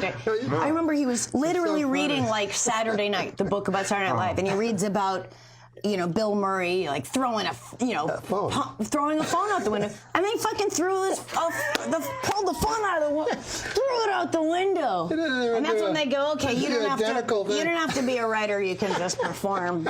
But it's hanging. But I don't even think.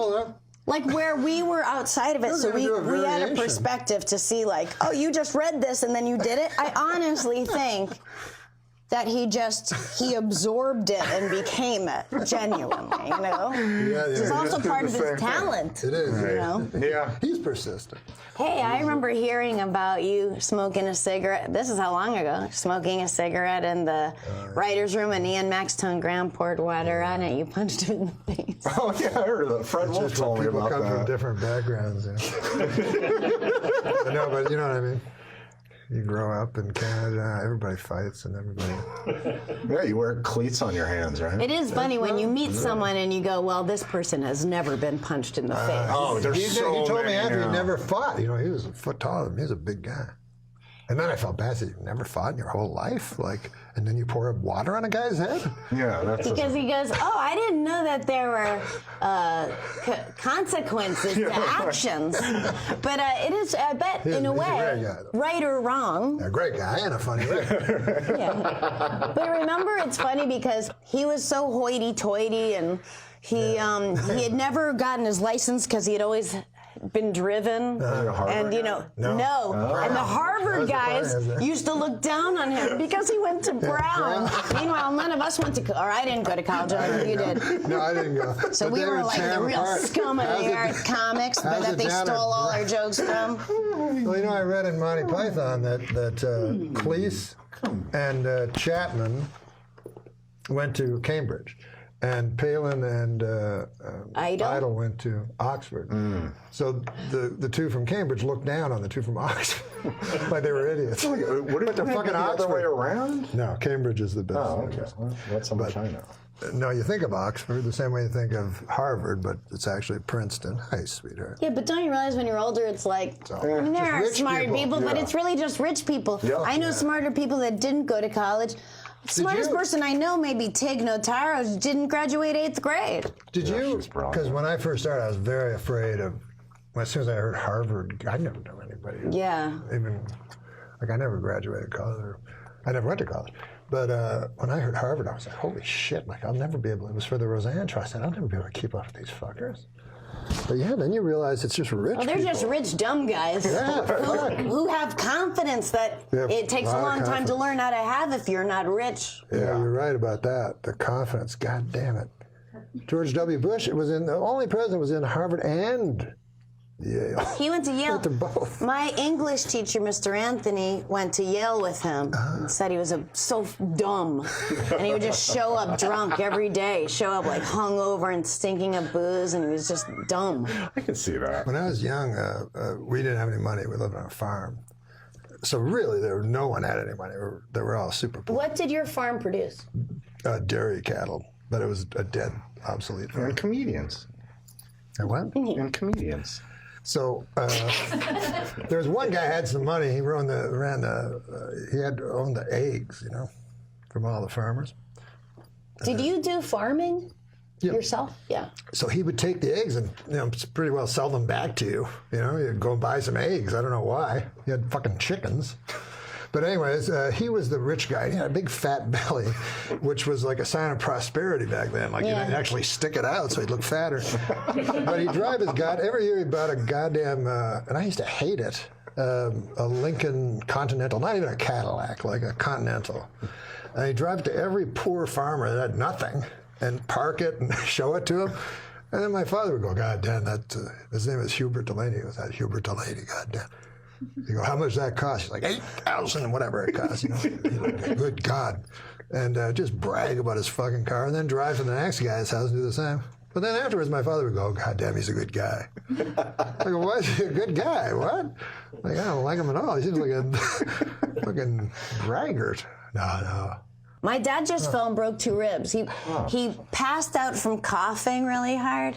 Wow. And then he broke 2 ribs, and then he went to the hospital, and then they released him because it's just broken ribs. Yeah. Then he's at the pool the next day because he just swims every day. It's like a 10-year-old, you know. And he still has all the EKG stickers all over him. I have a picture. He's just like this because he was too scared to pull them off because it hurt with the hair. I go, you have 2 broken ribs. You can't pull off those stickers. But he goes, the pool will pull them off. That's adorable. God damn. Yeah, but he's in the pool swimming the next day after breaking 2 wouldn't do ribs. that. No. You'd be on your back. No, my dad never milk it for complains. If months. Daniel's seen his feet, he has really deformed feet. He just had to get 2 toes removed. I go, what toes did they remove? And this is the only way he knows them. He goes, the one who went to market and the one who had none. What ones are those? He goes, they're those. That's fucking great. I don't know which ones those are, actually. I think they're the last ones, right? The last 2. No, one had fucking roast Thank beef. goodness though. it was not. Oh, it big was the toe. one who went to the one who had roast beef and the one who went to market. The one who had none is the pinky, but he still has that. And that's our show. Thank you. Thanks, Sarah. Thank you so much. Well, they want us to do jokes. Let's do some jokes. What are we doing, man? Should I do it as a funny character? Sure. A new study shows dogs can tell when people are doling out fake praise. So I guess that's the one thing that differentiates my dog from Adam Idget. Who's Adam Idget? Oh. Just a funny name. Oh, just a funny name? Okay, all right. Oh, what about this one? That's funny. Where you go? I'll do the next one. Okay. This as Garth? No, just do it yourself. You know what they say? Opinions are like assholes. I want to suck them all. Oh, he just. You want to suck assholes? He just edited it. See, that's the writer in you. No, listen, my girlfriend's suck. mad at me right now. Last night when we were having sex, I yelled the name of her ex-boyfriend. Nice fella. Oh, I love that. Nice fella. I always like that old joke of like, yeah, he's a little vain. When he has an orgasm, he yells out his own name. Oh, that's right. I always like that one. Or I don't fold. Yeah, the woman says, yeah, I want 10 inches. I don't fold it in half for anybody. I think First Lady what's her name? Who? I think the First Lady, Melania. Was that her name? Melania Trump. Oh, I think the First Lady, Melania Trump, puts up with a lot from her husband. But he's able to get away with it because he's president and he's rich and he has a huge cock. Come on, let's do it, baby. Let's do it, okay? You never get erection, Mr. Donald Trump person. Every time you try to have sex, you never have erection, Mr. Donald President person. Why do you say person twice? Why do you say person twice? Because that's what I call you, Mr. Donald President person. Come on, baby. Come on, let's do it. No, Mr. Donald President person. Yeah, makes me happy. Now that makes me happy. Just that she says person twice makes me very happy. You know? Adam Idget is him. Oh, I didn't know that's your last name. His name is Adam Egget. Egget. So I had no idea you were Adam Egget. Be nice to I him. forget sometimes. Okay. I'm not saying that your trusty sidekick, Adam Egget, is dumb, but on his contract where it said sign here, he wrote Capricorn. To a letterman. That's so dumb. Good heavens. Oh, dear. Oh, one story dear. from the book of Hadith reports how the Prophet Muhammad joked with a boy called Abu Umayyah, who was playing with a small sparrow. One day, the Prophet saw the child looking sad, so asked, "Why do I see Abu Umayyah looking sad?" One of the villagers told him, "The Nugar sparrow, which he used to play with, has died." Whereupon the Prophet began to gently joke with the child to bring him out of his melancholy, saying, "Oh, Abu Umayyah, what happened to the Nugahayar?" Note, in Arabic, this is a play on words because of the rhyme between the boy's name, Abu Umayyah, and that of the bird, Nugahayar, being the diminutive of Nugar.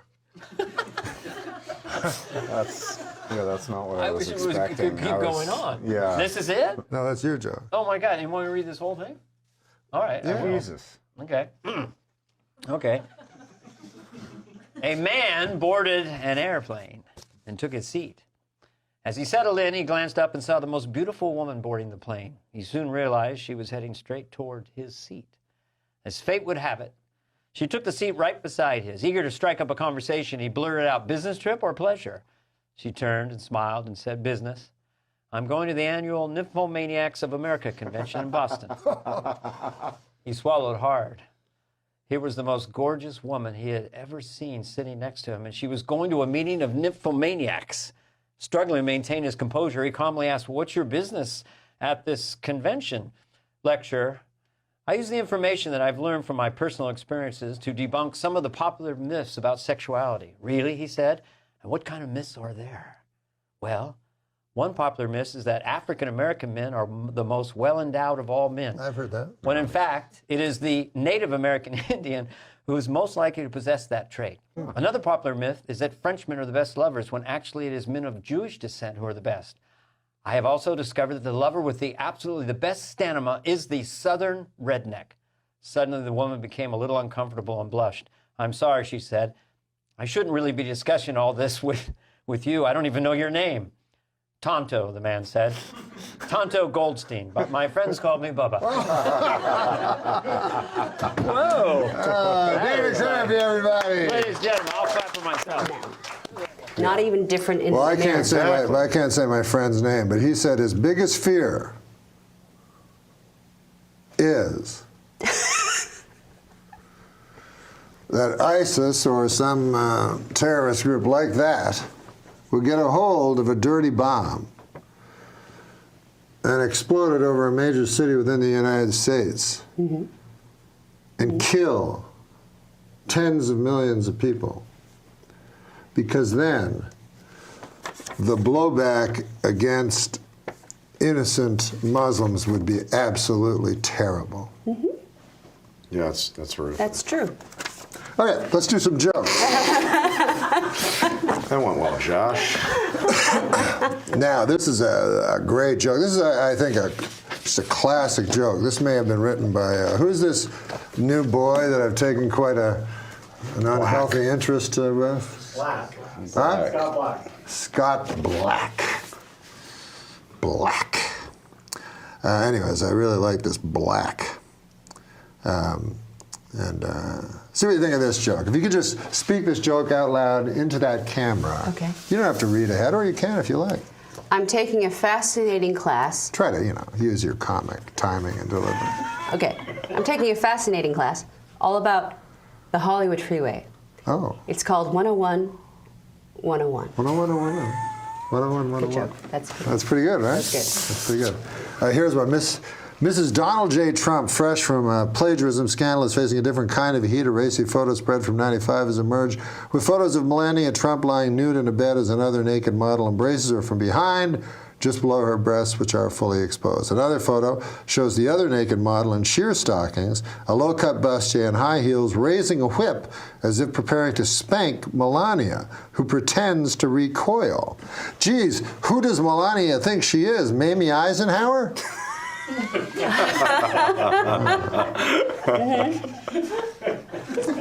Crowds in Brazil greeted arriving Olympians with signs reading, "Welcome to hell." Imagine that. Their local chamber of commerce really needs to brush up on the basics. Would you like to do a joke? It's always funny when, because when he started, he sucked at jokes, and no one liked them. But he's getting a lot better. He's better. Yeah. Okay. Just say it into that camera. All right. There's no hard evidence that flossing helps your teeth much, scientists now say, though they add, it is a great activity for people who enjoy tedious, repetitious drudgery. Some of them he's gotten better. Yeah, that was a stumble. That wasn't great. And that was good. It was good. Yeah. You always know a joke's good when the response is, "That was good." In lieu of laughter. Oh, what about New York City? Apparently, horse manure has taken over New York City. How about that? Oh. Isn't that terrible? Yeah. Anyways, there's a joke for the great Margaret Cho. The heat wave striking New York City this week has led to piles of horse manure to spontaneously combust. So for the first time in history, you can explain why New York City smells like a flaming pile of horseshit. Oh, shit. Only Margaret could have pulled that one out. Who wrote that? You? We let him write 3 jokes a week. My mom was a drug addict, so we had a lot of cookies that she had baked. But she, you know what her secret was? Love. Ecstasy-induced love.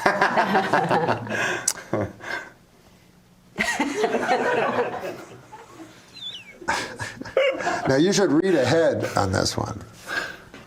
But I think this would be a good joke for you. TBS. Well, you're not reading ahead. Oh. TBS is developing a Notorious B.I.G. inspired comedy series, which I guess explains their new slogan, TBS, fucking dog shit. I don't know. Sometimes you don't want to say that because then TBS will phone you and say, we're interested in what's that, you know.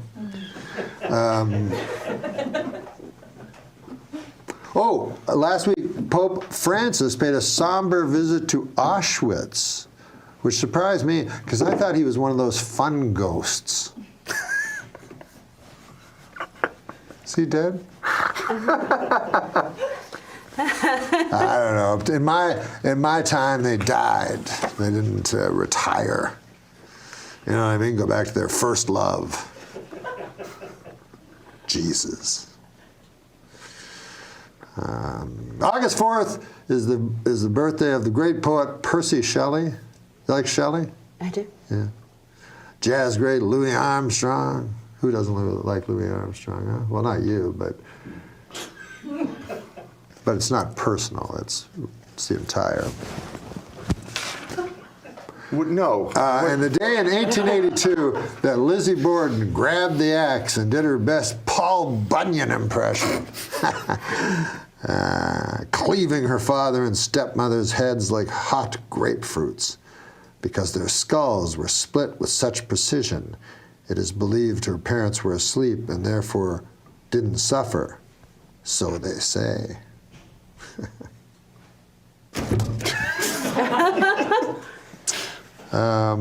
So anyways. Was that a joke?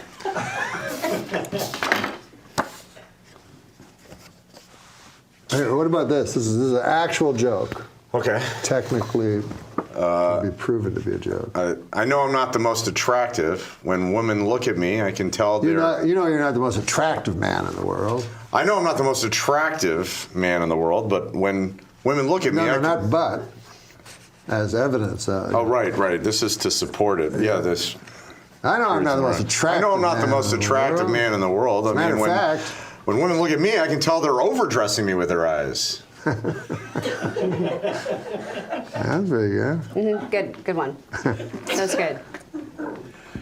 I don't like doing homeless guy jokes. Okay. Fuck those. You know what I mean? Mm-mm. They really need to be made fun of, you know.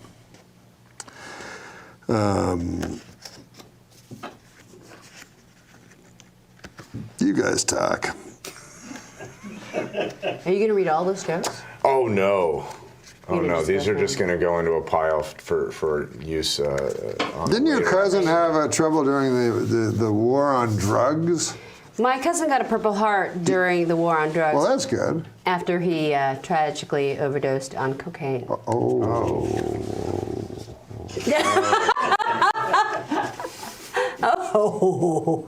Well, you know, I had a wild night last night, boy. I was in an orgy. It was me, my iPad, my laptop, and TV while my phone watched. It's more of a comment, really. Yeah, that's more commentary. Comment. You know, I was raised Catholic, and when people find out, they always assume there was some creepy priest involved, you know. But they never suspect the deacon.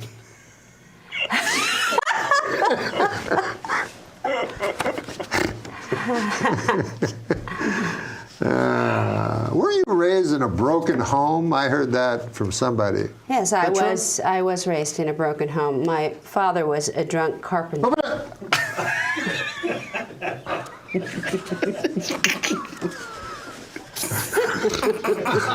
That's why we get into the business, right? Jokes. No. Do you remember when you were a little girl and were there any who made you laugh, or anybody in movies that made you laugh? Or Flip Wilson. Flip Wilson show. By golly, I keep forgetting about him. Geraldine. God dang, we'd all do that. We'd do all the you know, he'd do the elbows. And LaWanda Page. High five. And LaWanda Page. Now, have you heard? You must have heard LaWanda Page's albums, where she's incredibly dirty. She's so dirty, she's so funny. Oh my God! She's so great. I played it for you, right? Yeah. Dolomite, Rudy Ray Moore. Yeah. He's incredible. Hilarious. Joe Blow, the Lover Man. He's and it's because those guys, they were playing in these illegal speakeasies anyway, so they could say whatever the hell they wanted. It's amazing. I did a movie with Dolomite before he died. Wow, really? Shaolin Dolomite? No, I was in Shaolin Dolomite. I was in this thing called Fake and the Funk, which was about a Chinese exchange student who gets dropped off in South Central. So they sort of, it's a My Fair Lady, but with Dolomite. And so I learned to be part of the community. Well, I'll definitely be watching that. It's a good one. Yeah, that sounds awesome. It's really, really amazing. I would watch that. No, I'm dead serious. And Can you get it to watch? Yeah. You gotta watch that. Yeah. I wrote a book. Yeah? Yeah. You wrote a book. Mm-hmm. Did you like the process of writing a book? I did. Yeah. I don't like it so much. No. How long did it take you, Norm? It took me a long time to write it. Yeah. I told them I could do it in a year. Mm-hmm. And then after 3 years, I threw everything away. And after 3 years. Threw it away. After 3 years. And so I wouldn't rewrite any of it. Yeah. I burned it. You burned it. Burned the paper it was on. Yeah. I don't use a computer or anything. You just burned the paper. Burned all the paper so that I wouldn't be, use any scraps of little clever lines I had or anything like that. But anyways, it's finally coming out. And I have to get my American citizenship.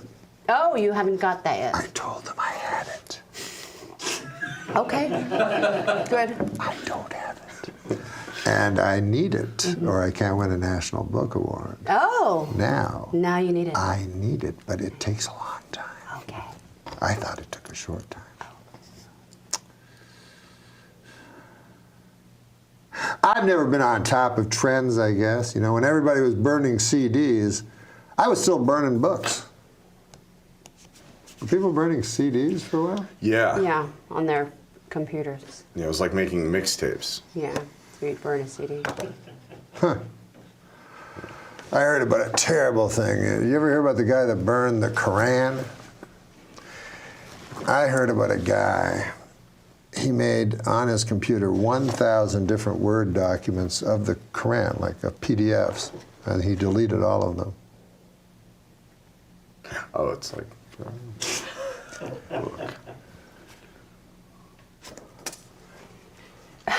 Anyways, we better take a break. But you were telling me before the show a story about a sad pizza that you knew. You were friends with a sad pizza. How did you know that pizza was so sad? I mean, have you heard of the sad pizza? No. It cuts itself. Oh. Oh. That is sad. Thank you for making us laugh for so long. Jesus Christ, I'm trying to... This is just going south. God damn. Feather number 2. Well, this is a Tim Allen question from Steve O'Donnell. How much can you tell us about Toy Story 4 due out in another year or so? Please tell me that Buzz Lightyear finally gets to fuck Jessie the cowgirl. Let me put that in a way that Disney would understand. Technically not a question, more of a demand. Well, if you understand Buzz, I have no genitalia. If you've seen the picture, he's smooth on that area. Like G.I. Joe. Yes, very much like G.I. Joe. And if I was like my buddy Hanks, he just says anything. I'm not allowed, nor do I really know much. It's Jesse's story. I know that much about it. That's all I got. Wait, Hanks can say anything. Hanks will just, they don't touch him because he's really, he landed a plane on the Hudson, for the love of God. And then a week later, he's looking for stuff in Paris. I mean, this guy does into everything. Are you saying Buzz Lightyear is going through a transition? Might be a female. Ah, interesting. Could be Buzzer Lightyear. No, he's not a transition. Oh, okay. Kids will not get it. Why do we got to go there now? Right away. Now you have all the jokes. This is where we do the jokes. Got it. This is a joke section where you just have to read a joke off a blue card. You don't have to think of a joke. Good. Like those other shows. I'm not Jay. No, it's automatic. So what joke would you like Tim to do? This one seems like it might cover, some of the I subject see. matter, they're like the little people. Yes, I got you. All right. Blue Man Group. It's a long-running off-Broadway show in New York. Men dressed in blue. If you haven't seen it, very annoying. They beat on drums forever. The Blue Man Group has been forced by the federal government to hire an orange man and a purple woman. Oh my God. Dear. Purple woman. Sign of the times. Orange. Huh? Orange man and a purple woman. How about this? A new Orange report, man and a purple a woman. new report from the CDC states that only 1/3 of Americans use condoms, while 2/3 of Americans are still pretty cool. Get out! Why do you get a good one? That was good. What? Whose joke was I just? What, was that a steal good one? somebody's joke. He says that's a good one. You can tell. Ever since Trump's new policy came in, the band Foreigner is scared. What? Because of Donald Trump, the band Foreigner is scared. Oh. The what? I'm sorry. I didn't hear that. Because of Trump's immigration policy, the band Foreigner is scared. Oh, the band. I stole that. It's some young guy said that at the Laugh Factory. I think I stole that. But I didn't steal it really because I just admitted that I stole it. Yeah, so and you did it better. It's confusing because you could hear the phrase band foreigners, like with foreigners have a band. Yeah, me and him both thought band. They say curiosity killed the cat, but I don't think we should rule out that shifty-looking kid next door. I was raised in a broken home. My father was a drunk carpenter. Oh, man, this shit is just going south. Oh, something tells me a cock and bull story has a very different meaning in a gay rodeo. Well, this goes along with this stuff I've been doing. Slogans that you say that you don't understand where they came from. Right. Colder than a witch's tit. Yeah. Whoever measured, whoever actually got a witch down on the ground and said, "Paul, give me that thermometer." Yeah, it's like the phrase "enough coke to kill a horse." Right. What? Well, the one I got, I did a benefit for veterinarians, vets, and Clint Eastwood was in the audience, and I did one old one that he liked. I said, when they used to say, "Yeah, fuck you and the horse you rode in on," you know that horse is going, "Let's just calm down."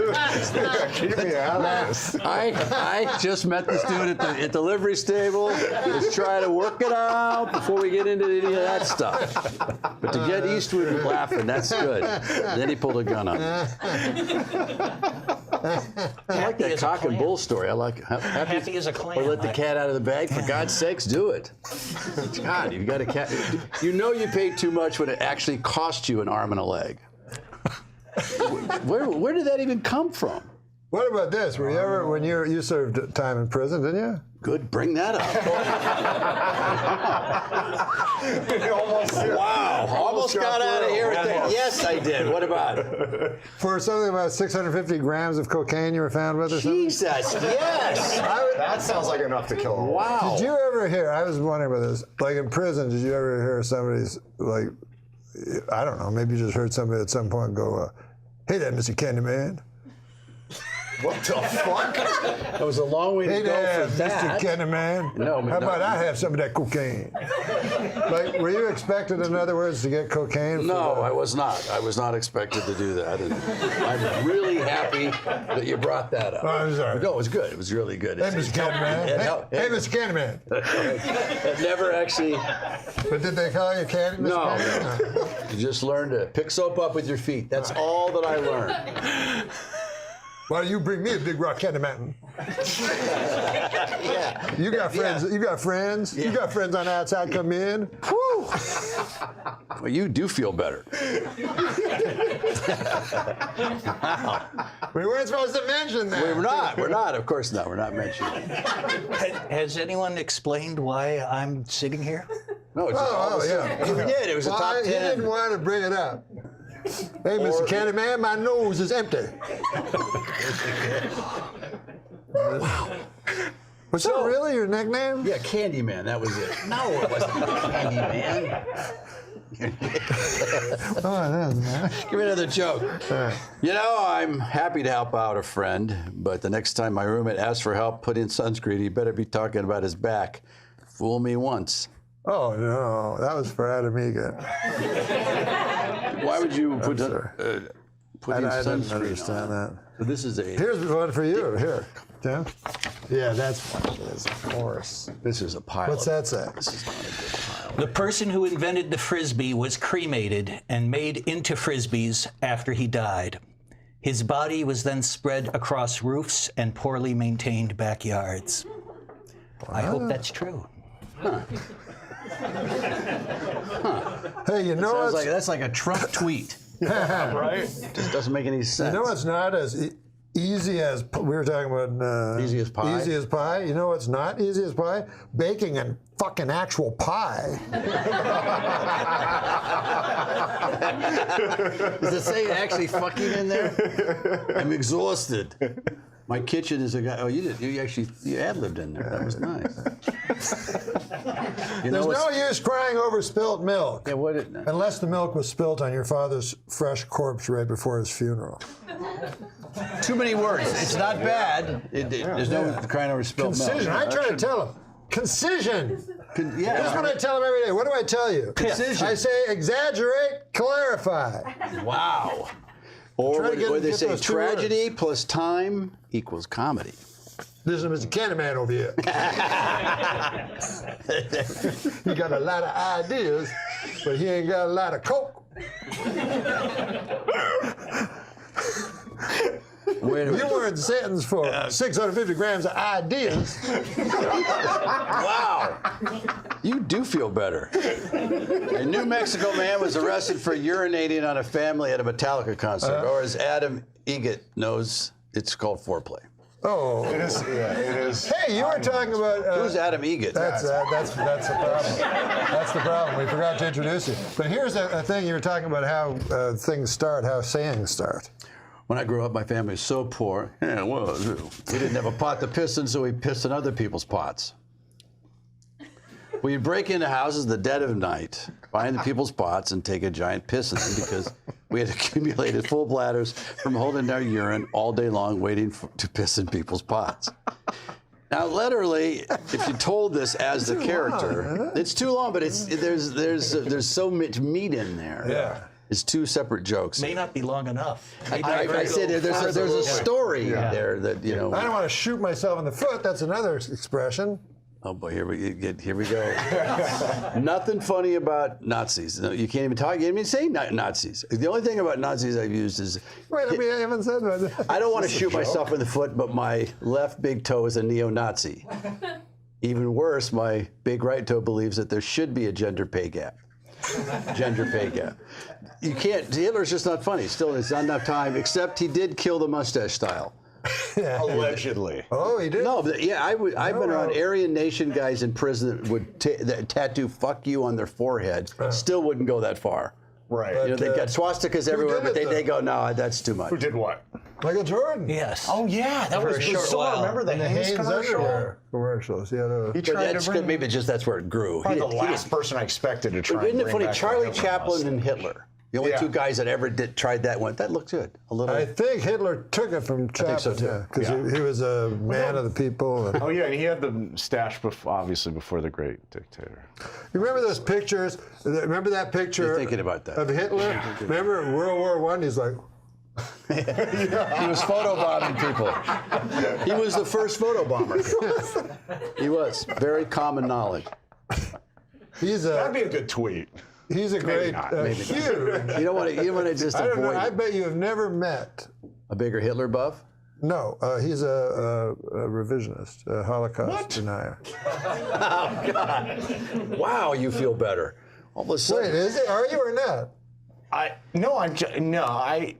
boy. No, I had a bar mitzvah. Yeah, I had a bar you- mitzvah. I'm full Jew.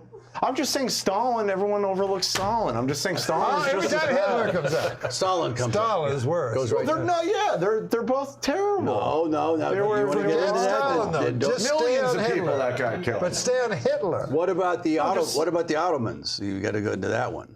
The Ottoman. The Ottoman Empire. Ottomans. Oh yeah, the Ottomans. The Armenians. Yeah, well, that was horrible. And that's very recent, isn't it? Yeah. I'm not familiar with the Ottomans. Or I live in an Byzantine Armenian Empire, neighborhood, and you get the older Armenians. Oh, Tell that yeah. story about that. That's something that they just did a movie with Eric Bana, I think, about the. Elton John had something to do with it, about the massacre. Disney? No, Disney did. Disney. Yeah, they did a musical about the Armenian slaughter. What is the matter with you?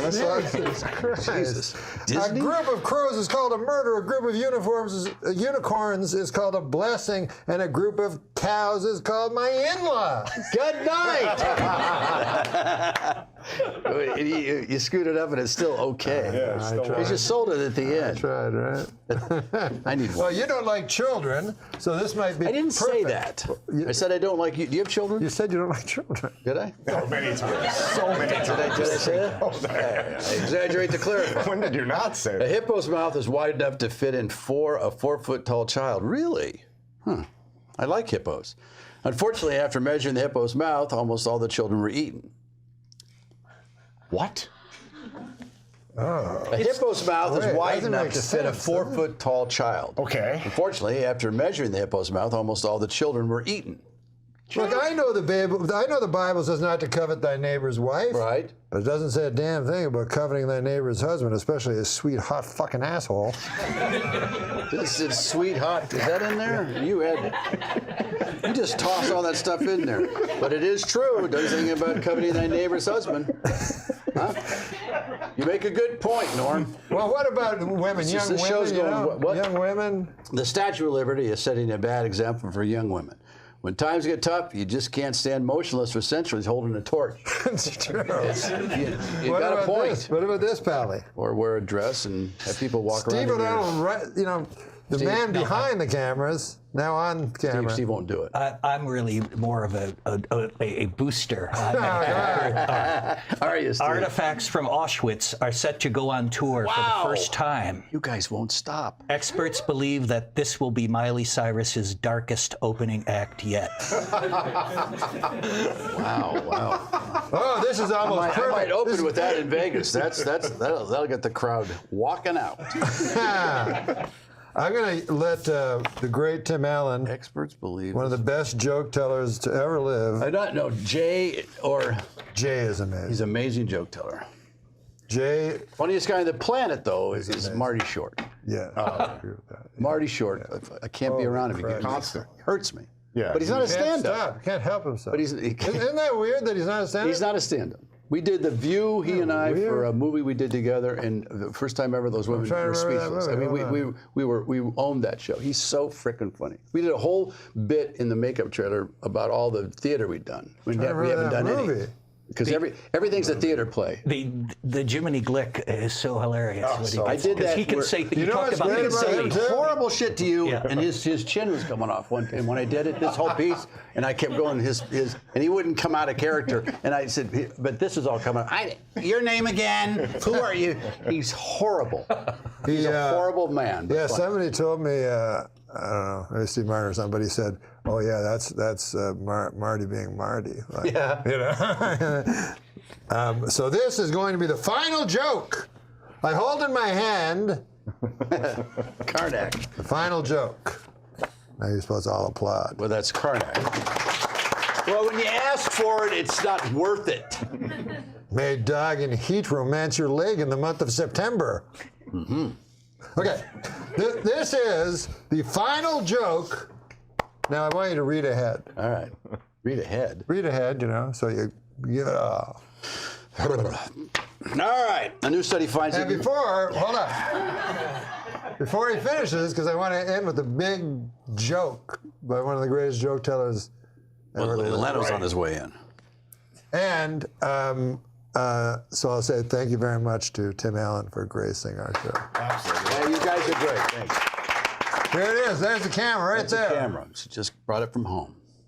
These are the smallest cameras I've ever seen. Listen, a new study finds that men are more likely to blame stress from work as a contributor to their poor mental health, while women are more likely to jabber on about something or other. Why do you give me that one all of a sudden?